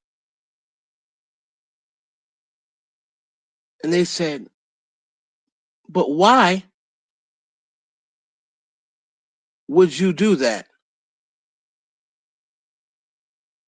Yeah, Shay, it's in the transcripts, baby. These are the transcripts. This is word for word. So the prosecutor is frustrated. And the prosecutor says, why would you sleep with a man that just raped you? And Cassie said, we were together 10 years. I loved him. You just don't turn those feelings off. Even while you're fucking another nigga, you're in a whole new relationship. I thought that you make sure those feelings are gone before you get into another relationship. She said, I loved him. So the other thing that the defense pulled out of her was when you had sex with him voluntarily. Your husband, your now husband, then boyfriend, called you on FaceTime. Did he not?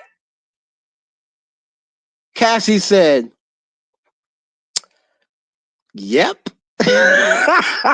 I said, girl, the husband called her on FaceTime when she was fucking Diddy.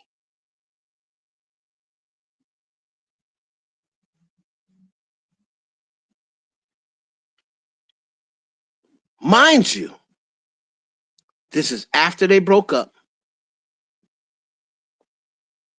This is after Kim Porter's death.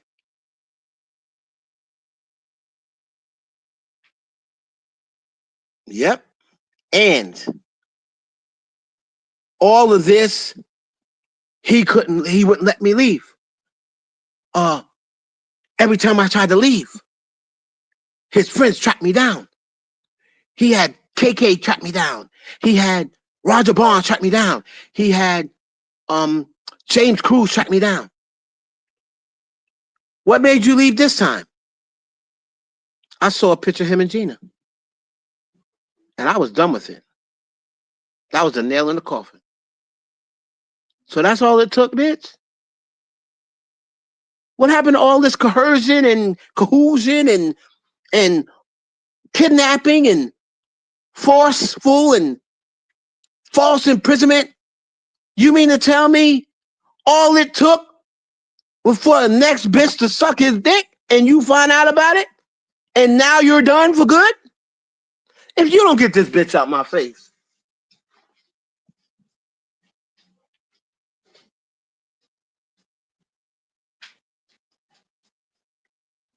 Let me tell y'all something. I say all that to say this. You cannot like Diddy.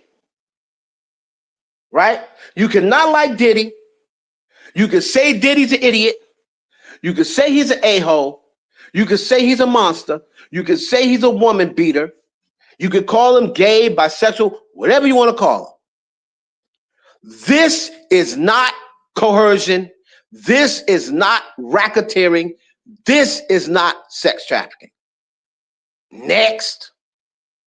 Now, if you got somebody else, maybe Dawn Rashad will come and give a better example of coercion. Maybe Aubrey O'Day, maybe Mia or whoever else is coming up. Maybe they will have a better.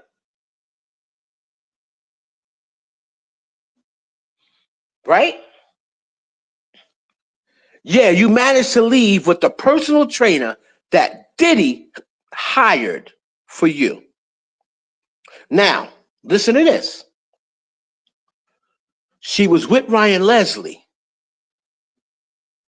He hired Puffy. I mean, he introduced her to Puffy to do music. She ends up fucking Puffy. Leaves Ryan Leslie. Puffy then says, I think you need to do music with Kid Cudi. I'll pay for the studio time and everything.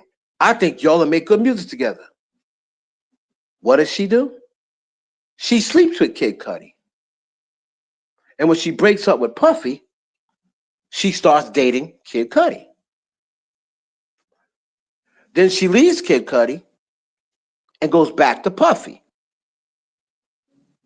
Later on, Puffy hires Alex Fine to be her trainer.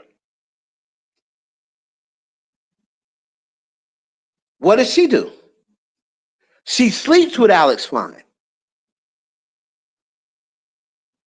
And now she's married to him. Has kids by him. And he had to sit up in that courtroom. And it couldn't have happened to a better guy because he is a jerk. And he is the one who was behind this lawsuit. And I'll tell you why I say that. Before the lawsuit came up, there was rumors of people saying, Cassie missing Diddy. Cassie gonna go back to Diddy. Because they were probably still communicating. As you can see, they were still fucking. Right? Cassie going back to Diddy because these clients that Diddy done gave this dude, Diddy done cut off.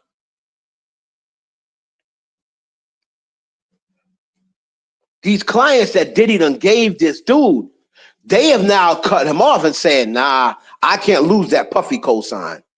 Puffy going around telling everybody he hired you and you fucked his wife. I mean, and he fucked your wife. He fucked your girl, Cassie. And he's telling all of us, don't hire him. Don't hire him. He gonna fuck your wife. He gonna try to take your girl. And a lot of the clientele's dropped out. He had Tracy Ellis Ross. Tracy Ellis Ross, from what I hear, she was smashing Diddy too. You know, in the early 2020s, I believe it was.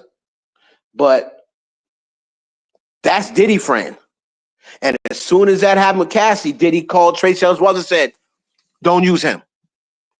He's a snake. And Tracy Ellis Ross said, hey, if you say don't use him, I'm not using him. So he started losing all his celebrity clients because of what he did with Cassie.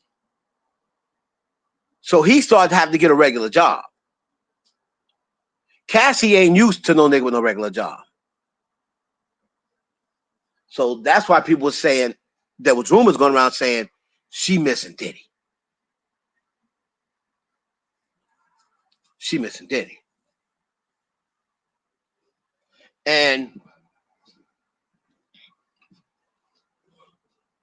see, I tell y'all no lies. I'm telling you, I know this industry shit. There's one thing I know. I may not know about Krishan and all that, and the baddies. I may not know that tea. But this industry shit, especially shit that happened in the 90s and 2000s, yeah, come to me. I'm your guy. So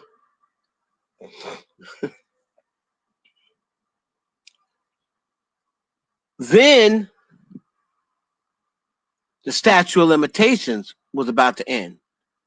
And they said, did you write a book? She said, yes. I wrote chapters. She said, what did you want the book to accomplish? I just wanted Sean to read it so he can see what I was putting in it. I was about to tell my story. And I wanted him to see how he made me feel all these years. So she sent it to his assistant, to his attorney. And after about a week, she see that the statute of limitations is about to end. She called him up. Hey, hello, motherfucker. I sent you a book, nigga. What you got to say about it? Christina Corwin basically said, bitch, kiss my ass. Ain't nobody paying attention to this shit. And Cassie said, oh, really? Okay. I hear that. She said, you can give me 30 million and the book will never see the light of day. 30 million and the book will never see the light of day. And then Christina Coram said, you can take and put that book where the sun don't shine, ho.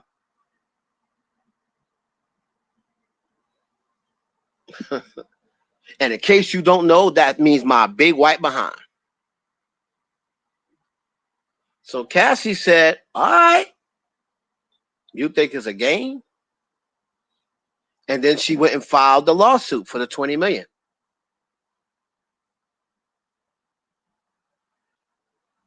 And then she got another 10. That's another thing that came out. Nobody knew about that.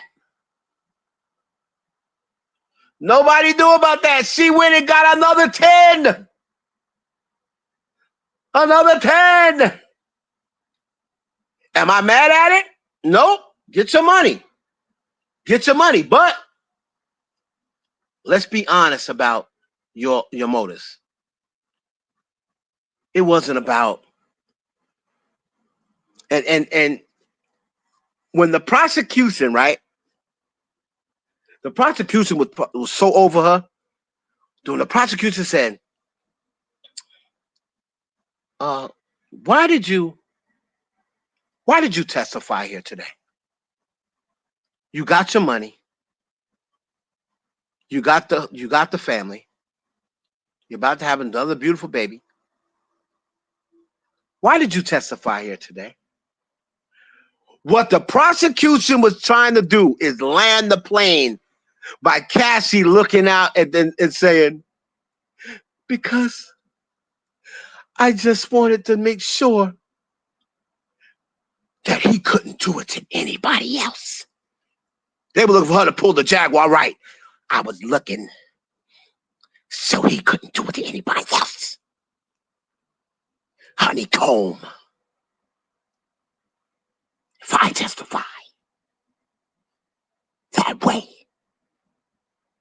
he'll never be able to have another freak off with anybody else. That's what they were hoping, Cassie said. Cassie said, because I just wanted Sean to see me.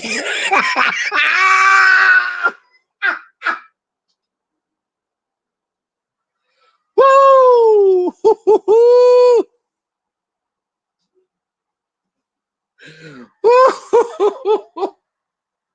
I wanted Sean to hear me. I wanted Sean to see me.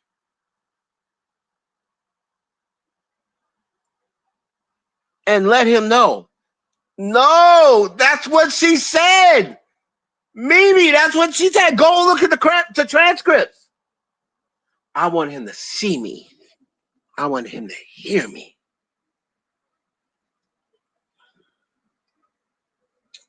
Not so he can't do this to nobody else. That's what the prosecution wanted. And then that's when the defense came back. Day one, this is what she said. I won't repeat it. She said, the defense came back and said, so you got 20 million, right? She said, you was about to go on a tour. I guess before you got the money, you was about to go on a tour, right? She said, yeah. She said, but then when you got the settlement, you canceled the tour, didn't you? She said, yeah. He said, oh, because you no longer need the money? The defense, their last couple of minutes was the defense signing moment. They said, oh, because you no longer need the money, right? You just got the settlement. You no longer need the money. It wasn't about the money. She said it wasn't. So what's this right here? Did you get a settlement from the Intercontinental for 10 million? No, I didn't get a settlement. She said, you put in a demand letter. I did. For how much?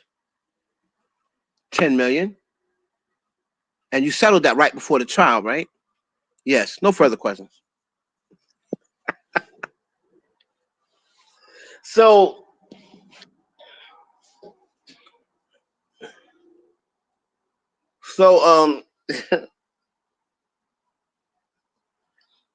to me, the prosecutors are like, let's get these other black bitches up here.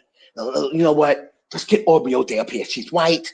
She's a fucking Trump supporter. She's not going to blow it. She's going to put this nigger behind bars for once and for all. This Mexican, I told you, Becky, that this Mexican was going to fuck it up. I don't understand why Trump hasn't built that fucking wall to get these fucking things out of here.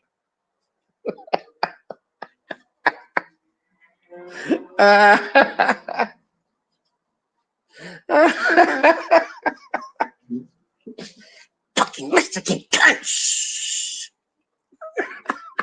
Suspect, sus. I can't understand. I'm sorry, she got me heated. Why the fuck would she say that? Fucking stupid cunt.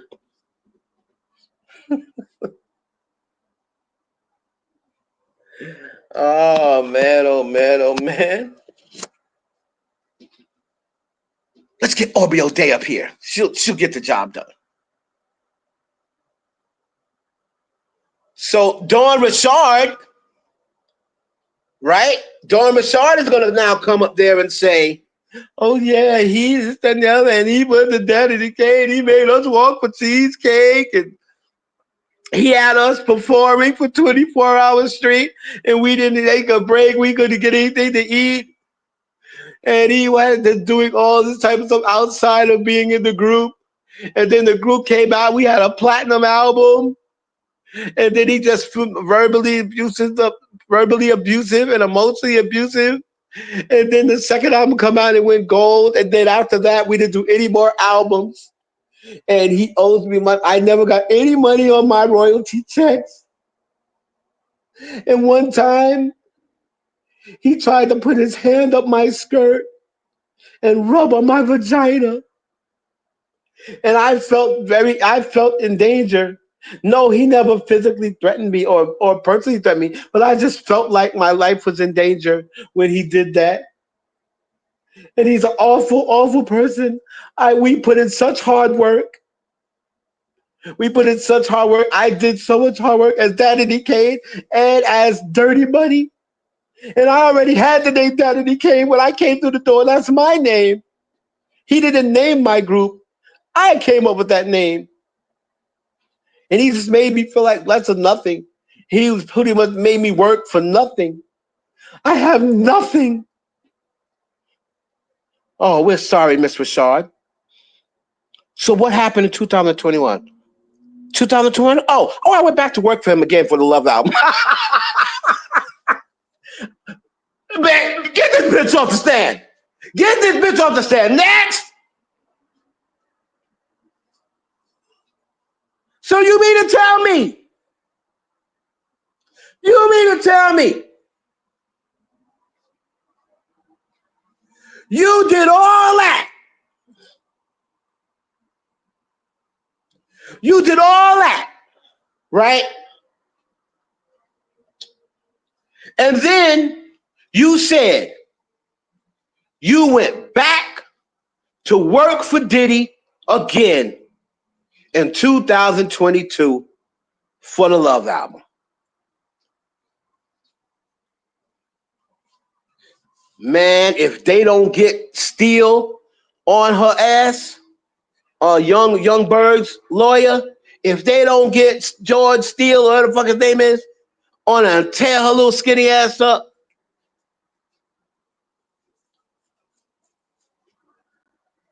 tear her ass up. And it wasn't until Cassie filed a lawsuit that gave me the courage to come forward. No, bitch. It wasn't until Cassie won the settlement. Let's just keep it a buck.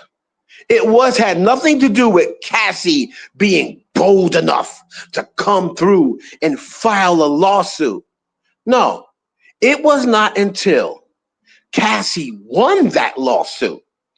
That's when all y'all niggas started coming out of woodwork. Because he said, Cassie got money. Cassie got some money. He'll probably settle with me too. You see how fast he settled? He'll probably settle with me too.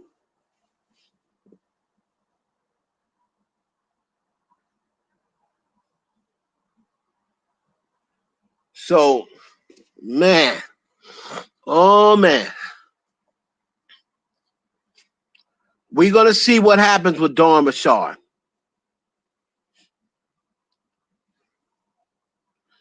We're going to see what happens with Dawn Richard. So, I'm going to drop the link. I'm going to drop the link for y'all niggas. See if anybody want to come up. hold on.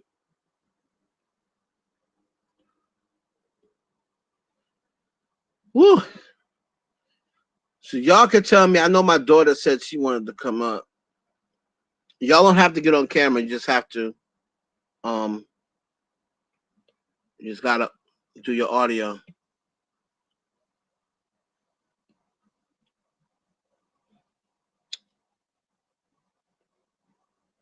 There's the damn link, niggas. So anybody want to come up, have anything to say on this whole Diddy case, on Cassie, what y'all feel about her testimony? What do you feel about the case so far? Oh yeah. Oh yeah. Before y'all do that, hold on. I gotta go into Chris Brown. Don't do it yet. Don't click it yet. Wait. We gotta go into Chris Brown because me myself, I've never been the biggest Chris Brown fan until recently, right? So recently, I've always been an Usher guy,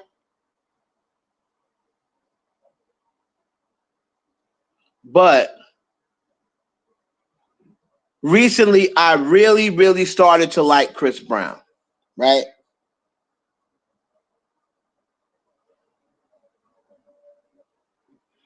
So when I saw that Chris Brown had been arrested, right? When I saw that Chris Brown had been arrested, I was really upset, man. I was really upset. And so let's see. This was obviously something that took place in 2023, right? This was something for 2023. Let me go and attack all these conspiracy theorists. So people are saying Chris Brown posted free Tory when he heard about this new evidence.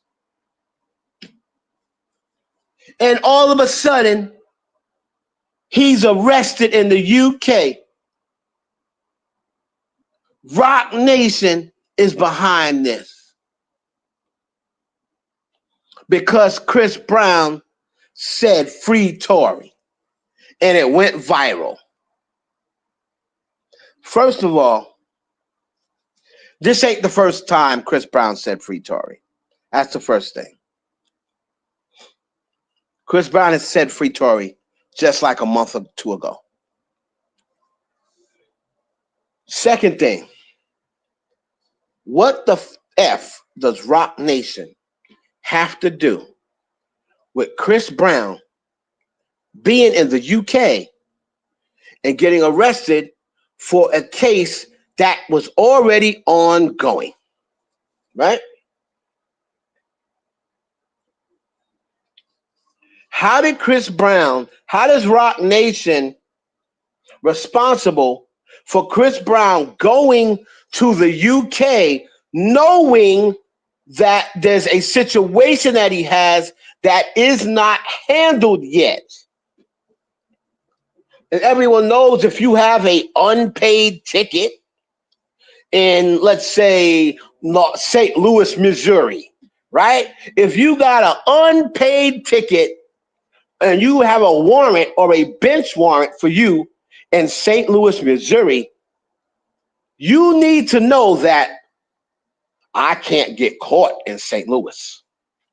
So I'll go out to Kansas City. I'll go out to anywhere else. I can't be caught in St. Louis because if I'm caught in St. Louis and I get pulled over for a ticket, they're going to haul me to jail because there's a bench warrant for me in St. Louis. How is it Rock Nation's fault that Chris Brown went out to the UK when he did not have his situation straight. How's it their fault? Now,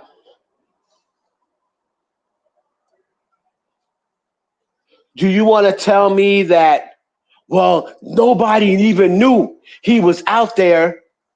Somebody probably made the call. Okay. Not saying that's impossible, but you can't prove that. And until you can prove it, stop blaming Rock Nation every time somebody break wind. Y'all blame Rock Nation.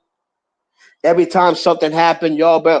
DDG got a restraining order put on him, and his kids taken away from him. That damn Rock Nation. Rock Nation? Yeah, because his baby mother's Holly Bailey. She's signed to Beyonce. That's Rock Nation. Number one, Holly Bailey is not signed to Rock Nation. That's the first thing. Number two, Holly Bailey is not really fucking with Beyonce at this moment because if you remember, she unfollowed Beyonce about a month ago. So right now, they're not really fucking with Beyonce.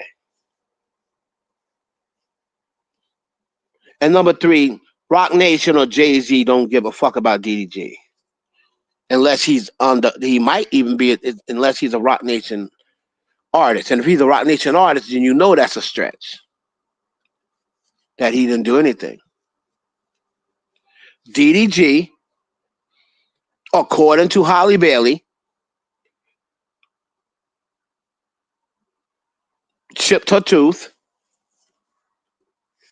Now, again, I'm saying according to Holly Bailey. They have to go to court and decide whether he really chipped her tooth or not.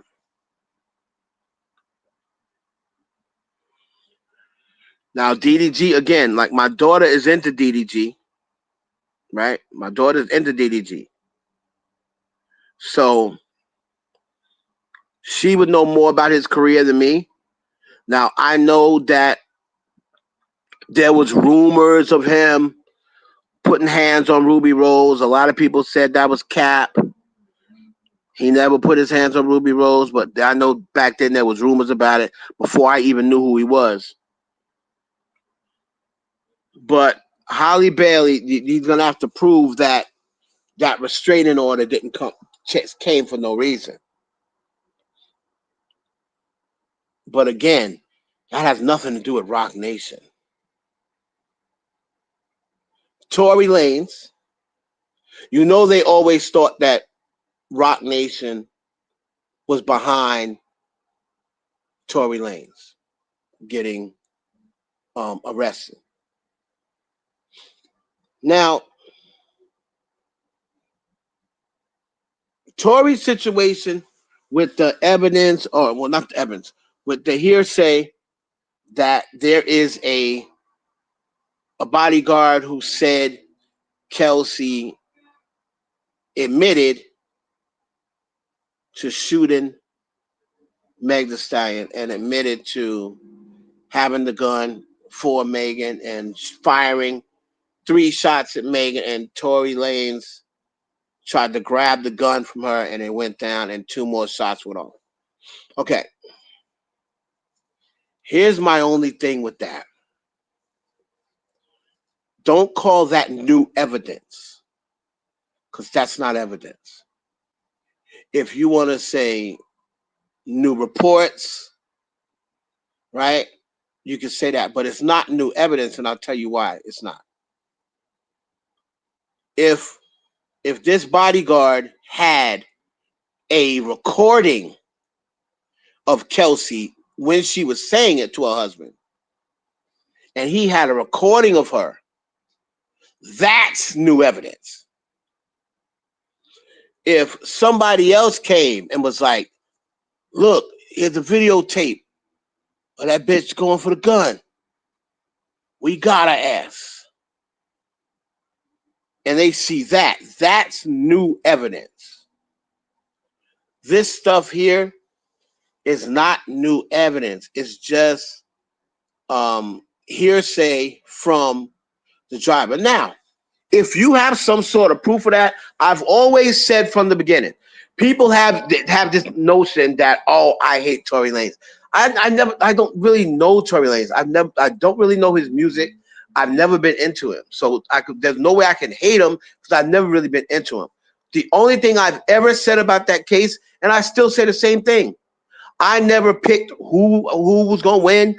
I never picked who was guilty, who wasn't guilty. To this day, ever since they said guilty, from this day I have not said, oh look, yeah, he was guilty. You could tell, such and such and such. I just said, I still don't know what really happened, but he went through a legal system. He went through a legal system, and he got convicted by 12 of his peers. So I can't say anything else after that. Now, if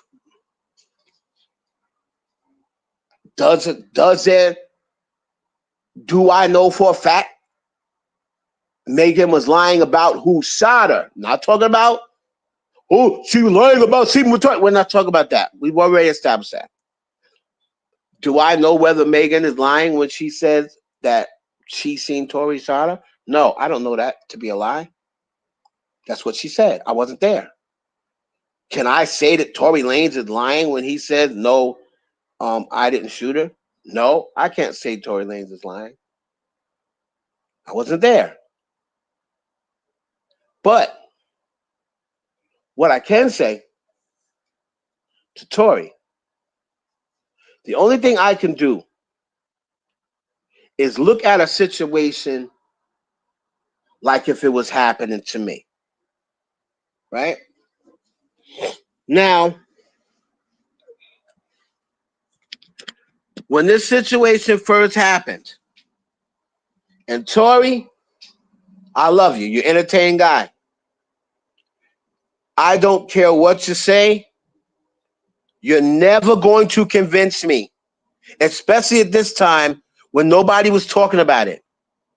You're never going to convince me that when that person said, I heard Kelsey shot her, and Tory tried to wrestle the gun away.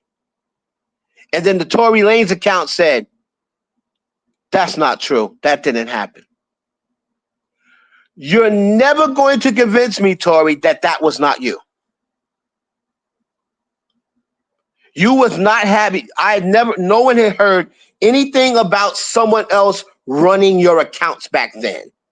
So you're not going to convince me that you didn't say that, right? So now when you have you saying that's not true,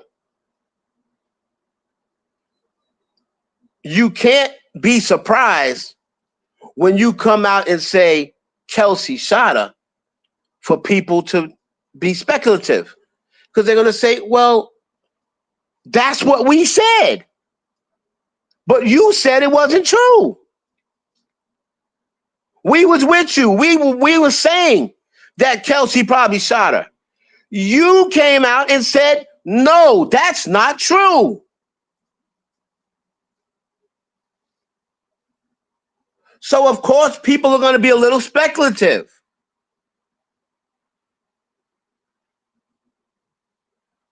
People are going to be a little speculative when you come and say, he shot, and he's still not saying that. He's letting his lawyers say it. But here's my thing, Tory Lanez, and I'm going to go and quote the Queen, Nicki Minaj. A lot of people saying, oh, that's the way Tory is. He doesn't want to be a snitch. He doesn't want to be known as a snitch. Let me tell you something. That snitch stuff only happens in street culture. Tory Lanez is not a street nigga. He is a singer / rapper. Nicki Minaj said, singers and rappers are exempt from snitching. We don't get down with that life. So there is no snitches get stitches for a damn rapper. She said, we are in the entertainment business. We're not in the street. We're entertainers. That code should not apply to us because we're not in the streets. She said, now my husband is from the streets.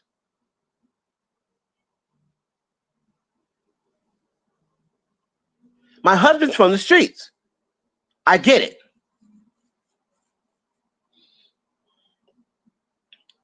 Chris Brown is being held without bail. Now they're just trying to be mean.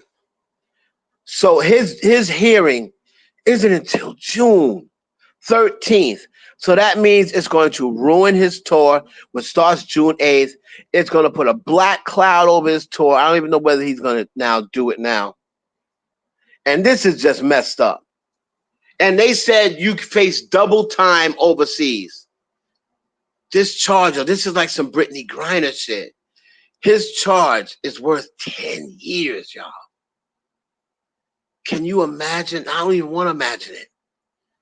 Chris Brown having to do 10 years and he's 36, his career would be over. I pray, and I don't pray for people I don't know. I don't know Chris Brown. But I'm certainly going to be praying for Chris Brown. Because that's some bullshit. You know what I mean? That's some bullshit. But the whole conspiracy, rotten it. Let me tell you something about Jay-Z, right? Contrary to what, let's see, all the people hate Jay-Z.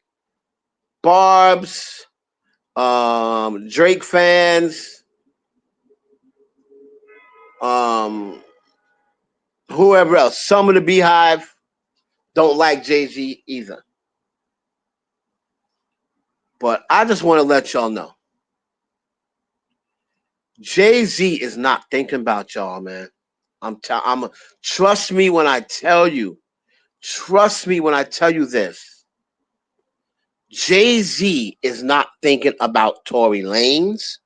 He's not thinking about Tory Isles. He's not thinking about Tory Road. He's not thinking about Chris Brown, Chris Black. This nigga is running a $1 billion corporation.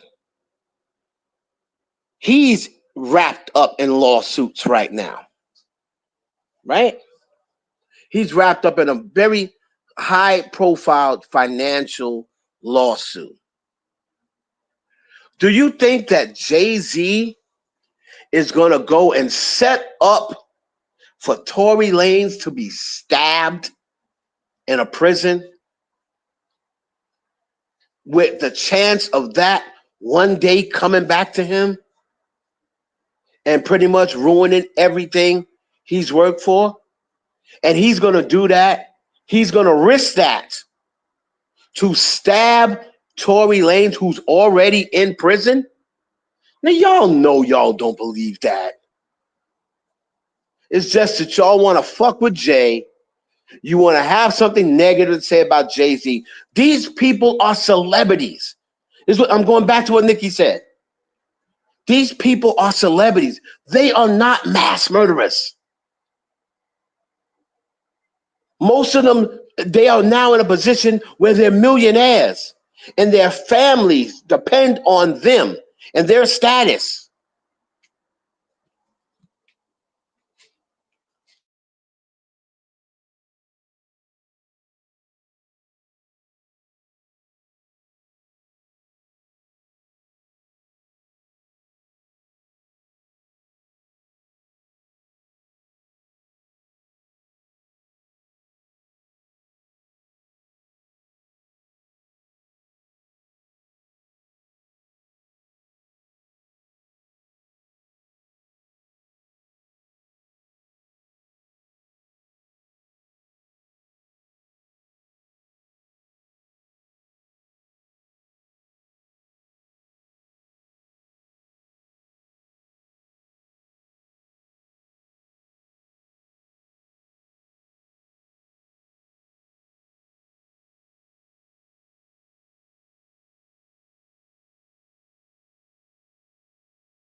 having troubles over here.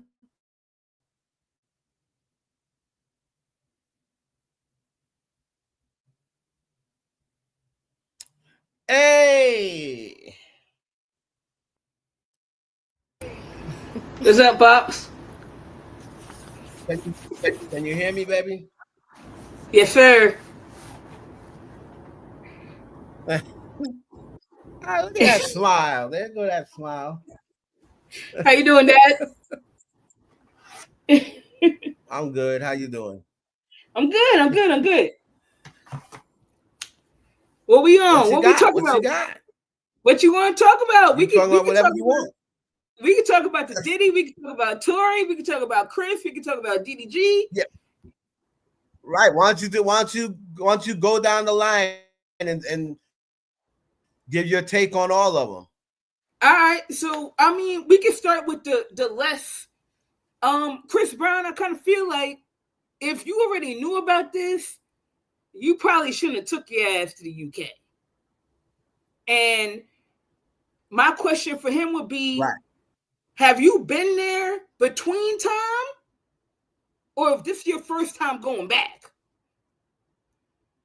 Because if this is your first time going back, you probably shouldn't have posted that you're doing a tour there. Because they were probably looking for you. Now, if you were just there on vacation, they probably wouldn't have known that you were there. Right. But you posted, yo, I'm doing a tour out here. So they're probably looking for you. That wasn't smart. If you know you were out there doing something crazy. That's a good point. Right. That's him. I agree. I'm going to say he was there before, but I can't confirm it. Yeah. So that's him. We'll take him out the way.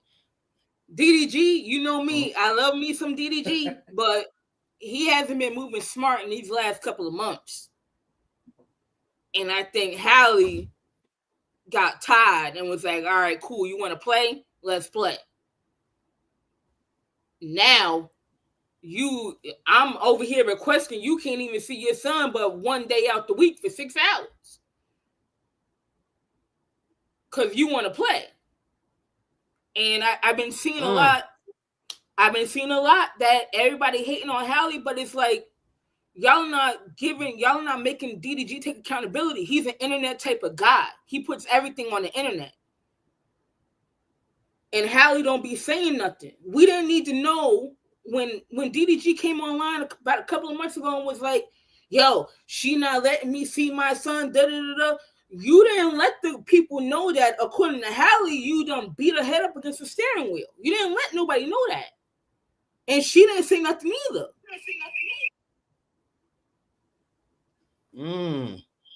But you want to make it seem like she's just out of nowhere making you not want to see your son. You didn't say that you popped up to her crib unannounced and she wasn't there and you took a picture of her bed and did all this other wild, ridiculous things. You didn't say that. So it could be a case of maybe Halle was like, all right, I'm tired of you playing with me and this is what we're going to do now.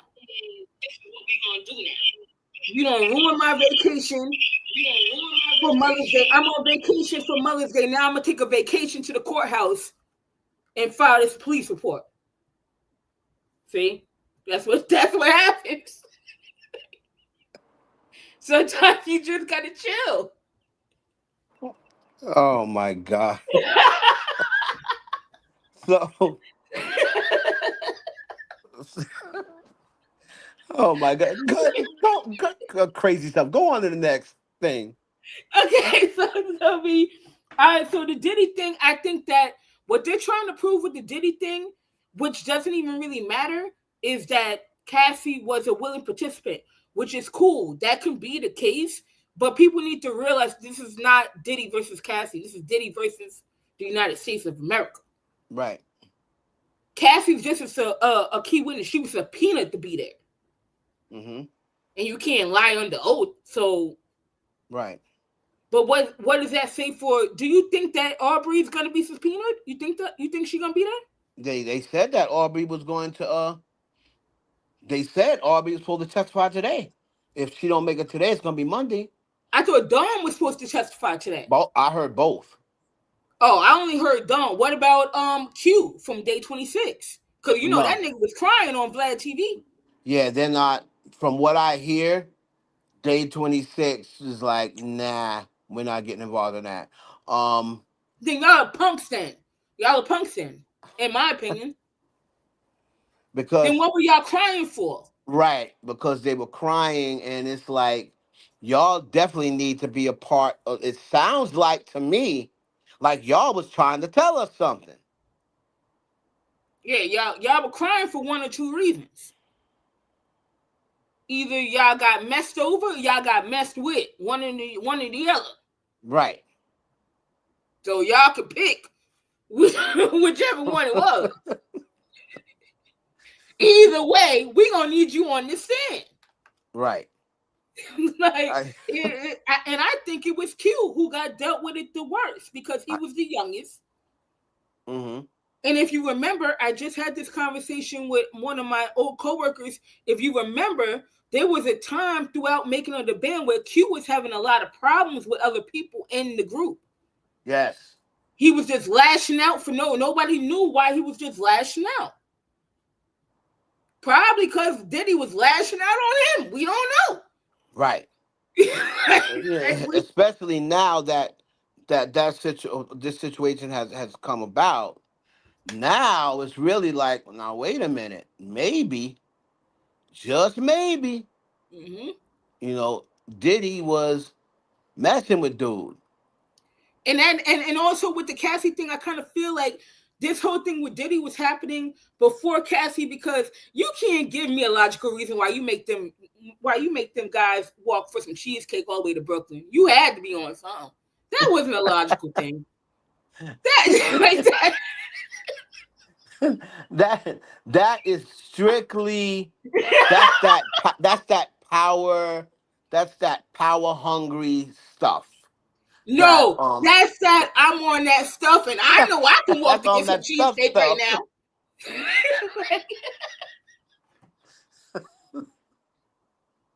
Diddy was on something, and he said, "I know I could walk for some cheesecake at this moment, so I know y'all can walk for some cheesecake."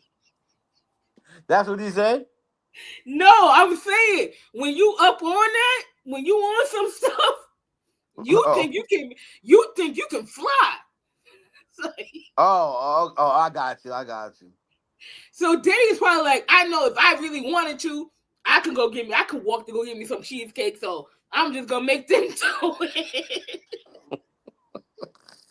And they did it under the impression of, oh, this is Diddy, so yeah, this must be like a good lesson. No, he was lit. There was no lesson in that besides the point that he just wanted some cheesecake. Oh my God. Yeah. That whole thing, like I said, man, I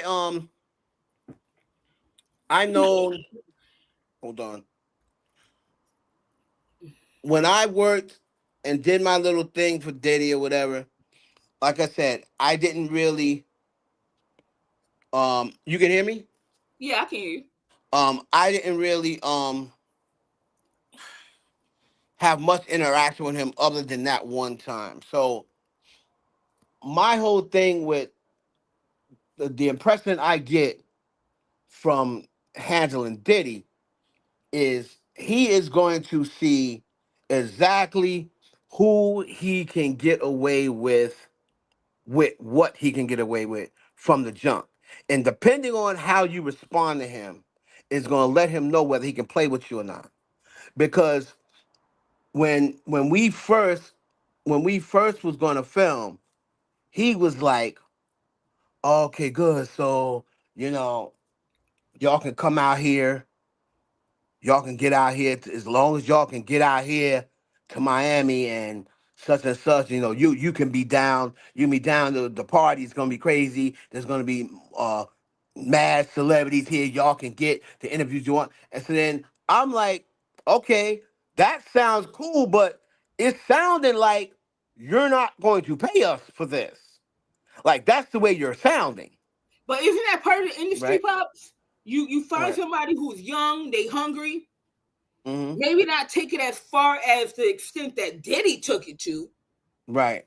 but isn't that what they do in the industry? You Of, find somebody who young, they hungry. You of, may or may not take advantage. It depends on your character as a person. mm-hmm. You may Of or may not course. take advantage. Yeah. It And, goes and back in to who, Diddy's case, you figure out who willing to go and who really not to go. I right? think Who's that's willing to why he go for the fired Aubrey. cheesecake and who's willing not to go for the cheesecake. Yeah, because I think that's why he fired Aubrey, because Aubrey wasn't willing to go. That's what I believe that's what she's gonna testify to. Because I remember I know somebody said in the chat that oh he had Aubrey, but I don't think so. No, I have to double I check. don't think I so. think Aubrey said that she never did it. And I thought that her response was if I had known all this, I just would have slept with him. I think she made that response like, damn, maybe I should have just did it, you know? And Aubrey so wasn't willing to go. She so wanted to so do she her wasn't own willing to thing. do it. She did She did everything, like whatever. and she didn't really like Puff like that anyway, right? But on top of that, she, was trying to do her own thing. Now, again, my point I was bringing up was if I had been like, oh wow, yo, I get to be around all these celebrities. Thanks. All I got to do is get out here. If I had said okay, he would have been like, okay, good. I ain't gotta pay that nigga. They fanned out. You know what I Yeah. mean? But it's because I was like, I don't know, Playboy. You sounded like you not trying to pay us. And then when I said that, he's like, oh no, no, no, no, no, I'm gonna take care of you. I'm gonna take care of you. So then, and that's when we said, well, we need to be accommodated together. We're not gonna just come out here. We're out here now, so it's beneficial because we're already out here. But by the times you want 5 different parties. By that time, we're gonna be back in New York. So we're gonna have to be flown down here to do it. And I he think was with like, the and he was but like, no problem. I do think with the Cassie thing, he told you he was gonna sign you for 10 albums. You didn't think that was crazy? 10 albums? The only person who done that is what? Michael Jackson? I don't even think Right. Michael Jackson did that. But this is the thing with Cassie. Not in the industry that long. She did have a producer, right? Ryan But Leslie. you know, she at that time looked like she was going to do whatever it takes to be up under Puffy. 10 albums Right. though? That didn't even sound crazy to me. And I'm not even a singer. 10 albums? I don't even expect 10 albums out my favorite rapper. Right. And then- so 10 albums is wild. You thought that was cool? You had to. I think that they're trying to get her into a situation where they're trying to. So I guess that'll be my next question to you. Do you think that at some point they're gonna bring up charges against Cassie? um no. You don't think so? No. I don't think they will. Okay. The I think they want Diddy. I think now that they have went all out, they have no choice now but to get him. But you have to remember because Cassie's up there, and that's not the only thing she said. Now remember the narrative going into this thing before the trial started. There's sex tapes. There's celebrity sex tapes. There's freak off sex tapes with different celebrities. Oh, Diddy gonna have to start snitching on some people. Oh, there was some people above him that was helping him with the freak offs. Oh, this person, that person, Jay Z. Uh, there's drugs in the baby oil. So all of this stuff, people was like, "Oh, I can't wait to this trial because that all this stuff gonna come out. No minors, no celebrities, no celebrity sex tapes. And Cassie pretty much said, drugs in the baby oil? That's ridiculous. So Oh, that's not a Cassie, thing? I didn't hear that part. That's not a yeah, thing? so yeah, Cassie said there was no drugs in the baby oil. I So mean, that's not, but Cassie, you can't blame us because we also heard, you also said that he had you dunking yourself in a kiddie pool in the hotel full of baby oil and Astro God. So right, right, don't try to make because it seem like she said he just wanted us. She said, because when they asked her that, she said they said, well, why so much baby oil? And he he wanted them said, looking I like a want you honey glistening. glazed ham at all times, Right, I want y'all to be glistening. glistening Yeah, so at night in the daytime. I so want to that's slip and slide so in here. that's the thing with it. So now what's happening is a lot of people are saying, so because people were mentally programmed to think this was going to be something else, now they're saying, "Oh, there you go, the powers that be cover it up again because nobody's coming out." So, but it never really was that because, like I said, I've been to Diddy parties before, and I know. if you listen to her lawsuit, her civil lawsuit, she told everybody back then, Freak Offs was a private thing with me and him. She never once mentioned celebrities. She never once said, "Oh, we be going to we have these freak off parties and everyone's." She never said that. It was the media because they wanted to nail Diddy so bad, cause they put this out there to muddy up anybody that potentially go on the jury. So what they're hoping for is you go on the jury already with your mind made up that this nigga's guilty. He done But as a assaulted Justin. juror, you He done can't do assaulted that. Justin Bieber. Now Justin Bieber's people came out and said, contrary to what y'all heard on the internet, Justin Bieber was never a what's that thing? Victim of Yeah, Diddy. victim. He was never a victim of Diddy. He was never led to testify. He was not subpoenaed. He did not have a close relationship with Diddy. He had a close relationship with Diddy's sons. And he said the 48 hours with Diddy said what people don't put out there is Justin had a adult chaperone with him the whole time. He said, but Oh, nobody okay. puts that out there. Said so the 48 hours with Diddy is kind of like a little retreat or whatever, but Justin Chaperone was there. Said, so could y'all Yeah, I please didn't know that stop? before, but Right? I Yeah, never. because nobody knew. Because again, that's not the way they're framing it.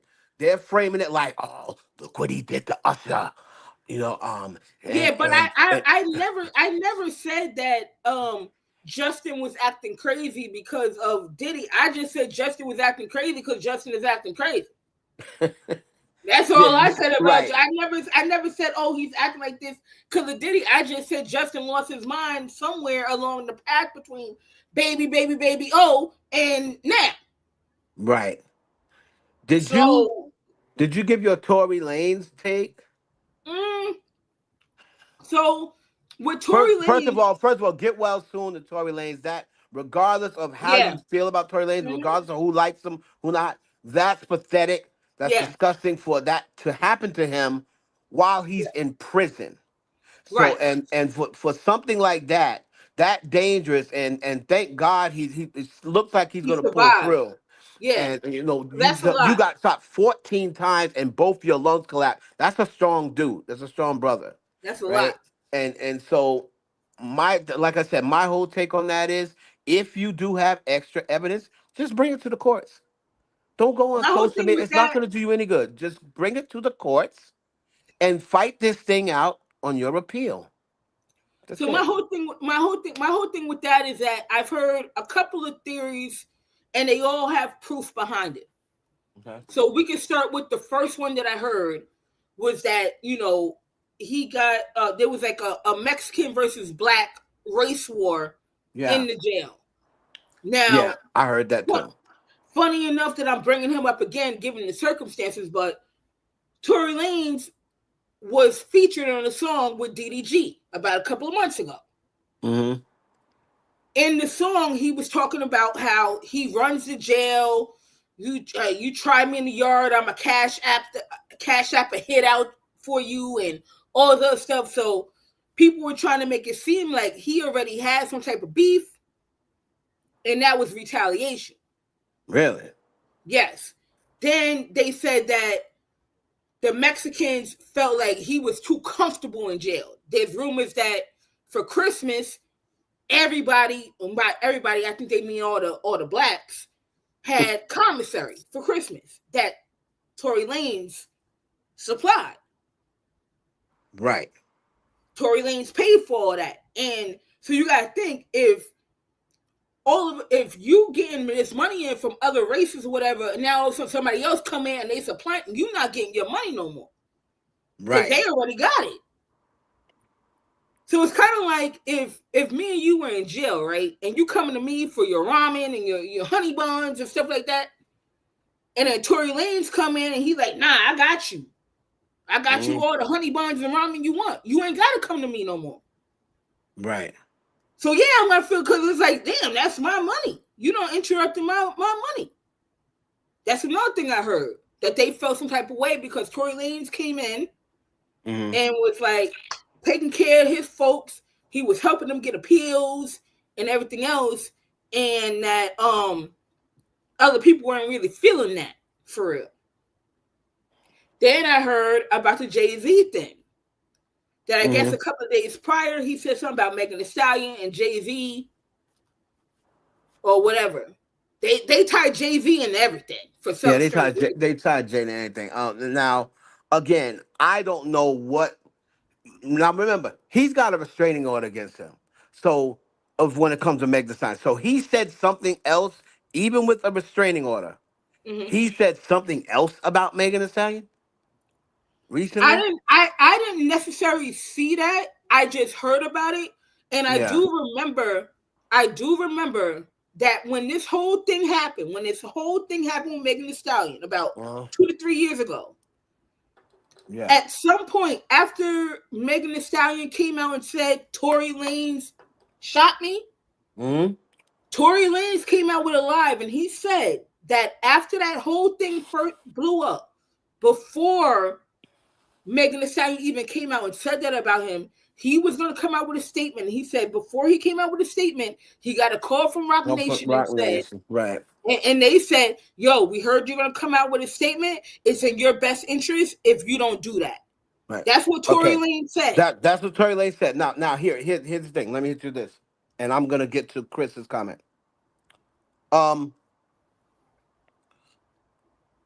Alex Spiro said,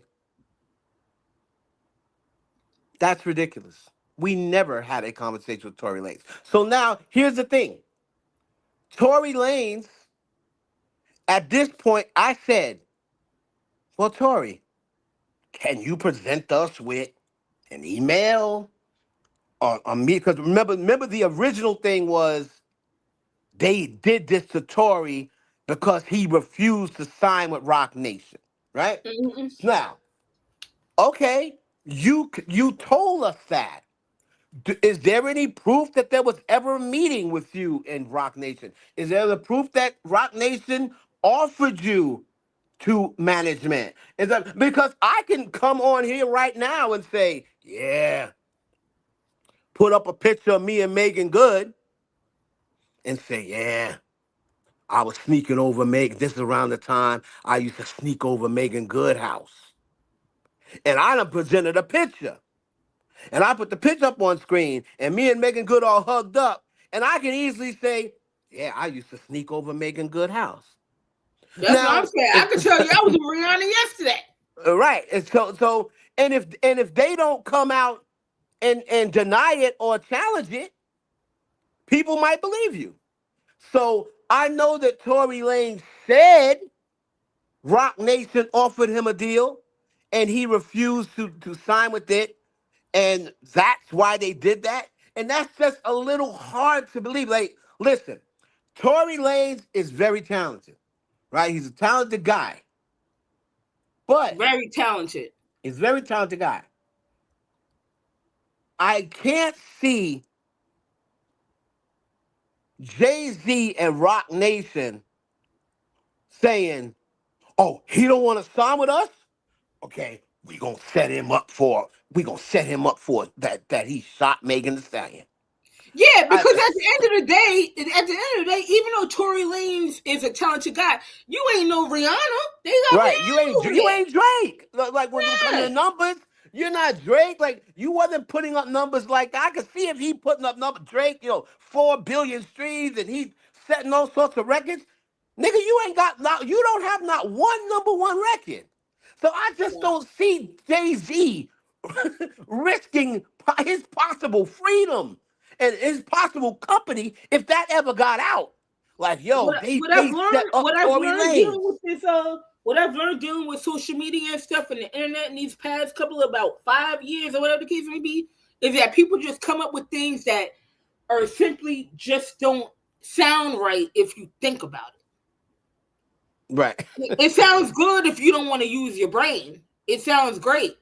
Right. You have to, and a lot of people don't do that. A lot of people don't. So let me say what Fresh said.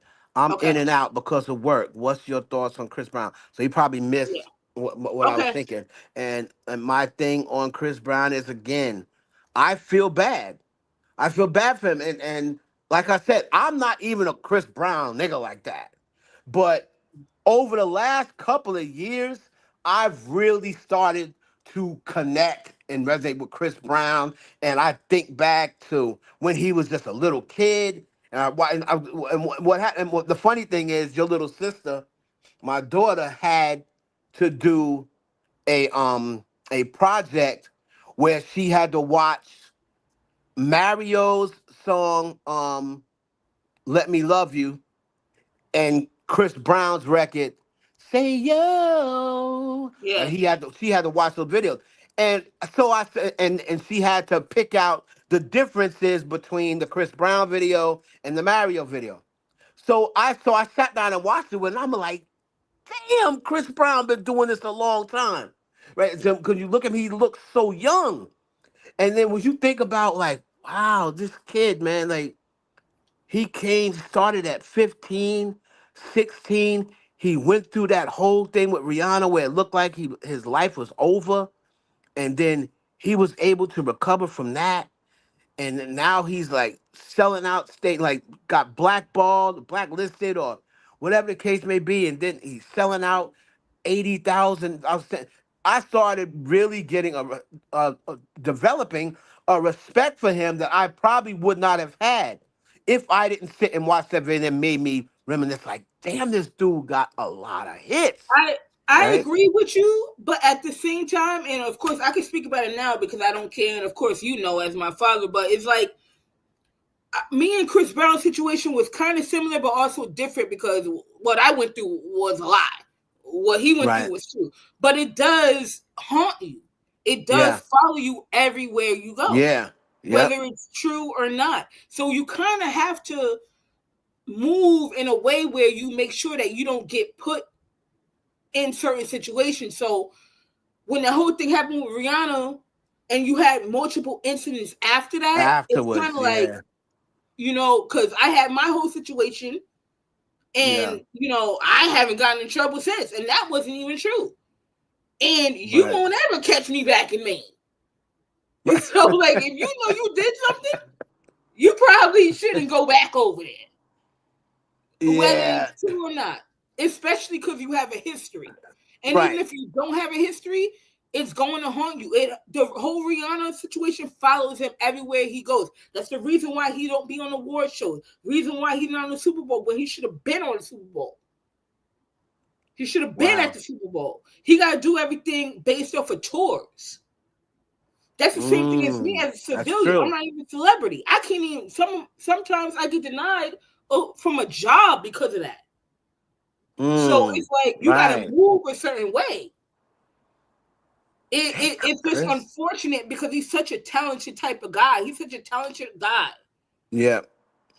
But you made a mistake, and now it's gonna haunt you. And nobody, it seems like nobody wants to forgive you for it. And I don't know why. Because you were 17 now, you 35 now.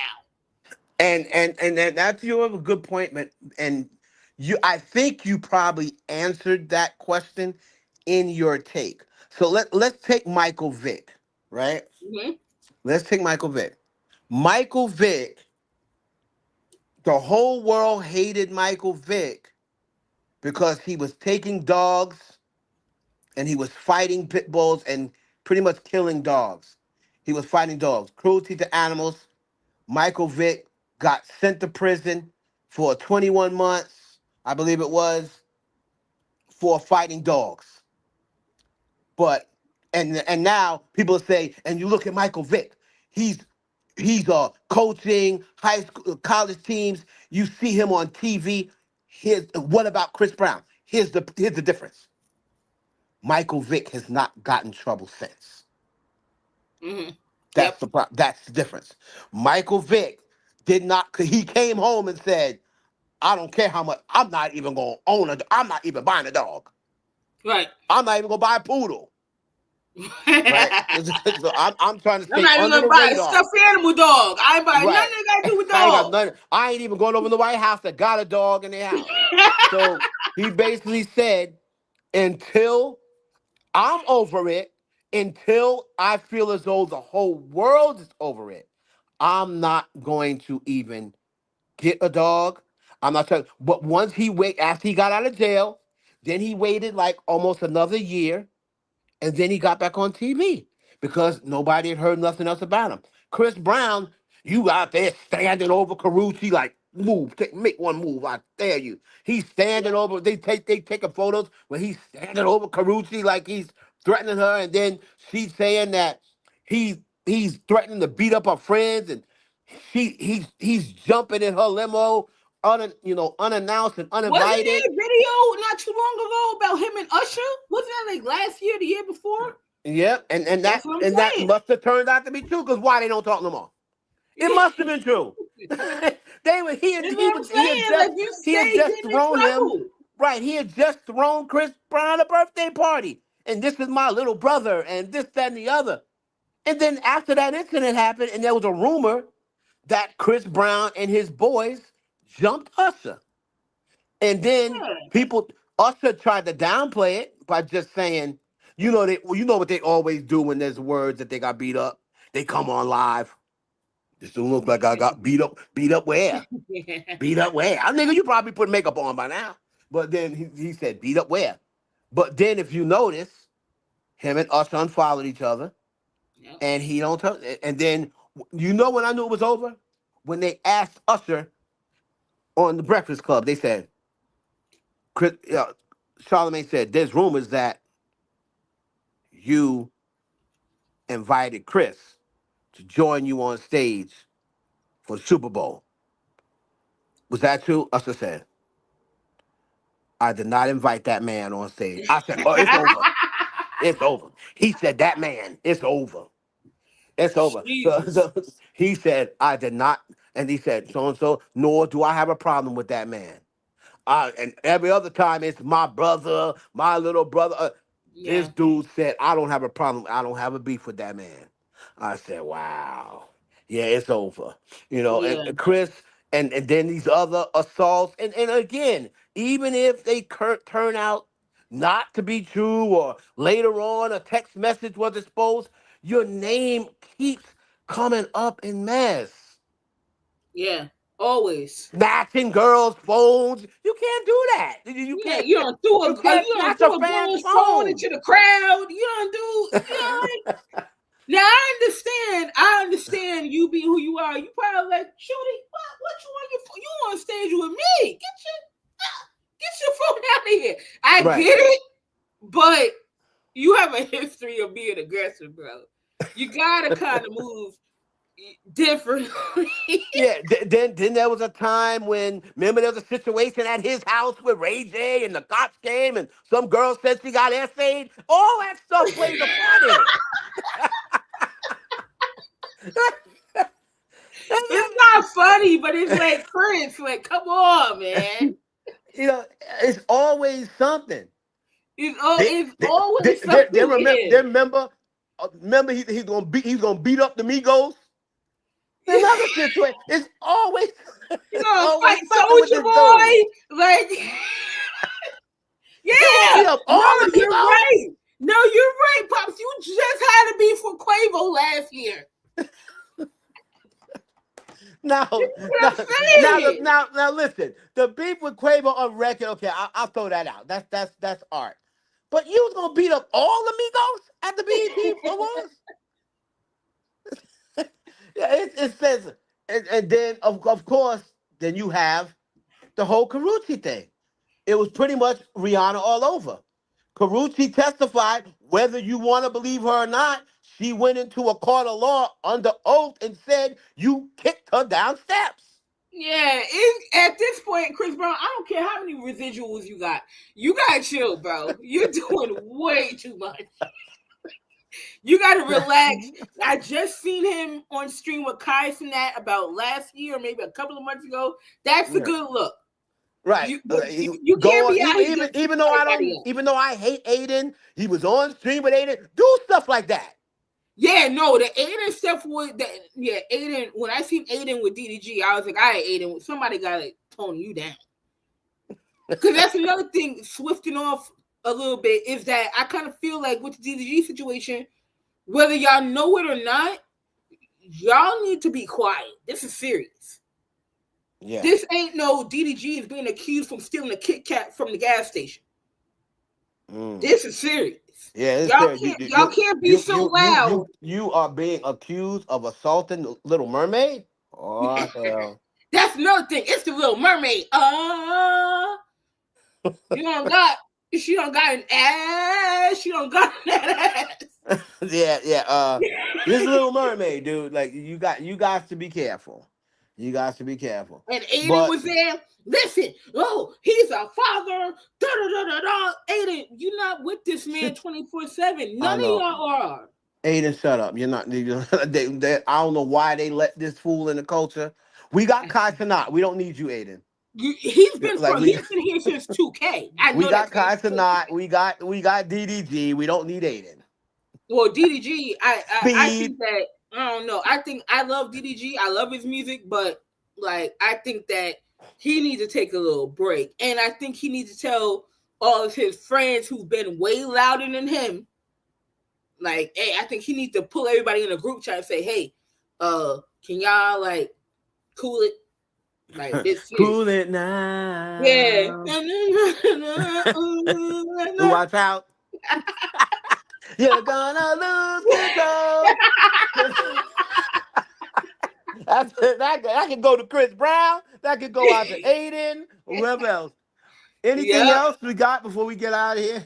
Yeah. No, I'm good. I'm good off that. I don't know if your chat had any more questions or nothing. I'm looking right now. I'm trying to see. Yeah, I'm Nah, I trying to think see if they everybody got cooler. anything. I think they're good. Yeah. So anyway, I love you. Thank you for coming up and giving your takes. Everybody, Yeah, if you like us, support the channel. I don't even know why I give y'all my cash app because I know y'all niggas ain't gonna send me nothing. No way. But the cash app is Heaven Hollywood, and I guess just join me next time, man. We're gonna be keeping up with this Diddy trial. You know, Cassie finished. Shout out to Cassie, man, and she yeah, handled. that's a strong She woman right there. I yeah, have to say, she's you strong. She strong for doing handled. that. You eight She months did. pregnant. Yeah, she did handle her testimony, and I hope she can now get some closure, regardless of what happens with Diddy. I hope now she can get some closure or what have you, and hopefully justice will be served, whatever that may be. If it is Diddy just going for kidnapping, or just going for this, or just going for that, just let it be justified. Like I don't like seeing dudes. I don't care whether I like them or not. I don't like seeing dudes, especially black men, going to jail for something they didn't do. Yeah, Go wrongly accused is put them in crazy. jail for something they did. Yeah, Like make wrongly them pay accused for is something they wild. did. Right? So that's really it for that. But all right, y'all, man. I'm gonna check on y'all next time. Make sure y'all No, you pops. follow the stream. Love you too. Follow the stream and push it through the algorithm and all that other stuff, man. So I love y'all. I'll check y'all next time, man.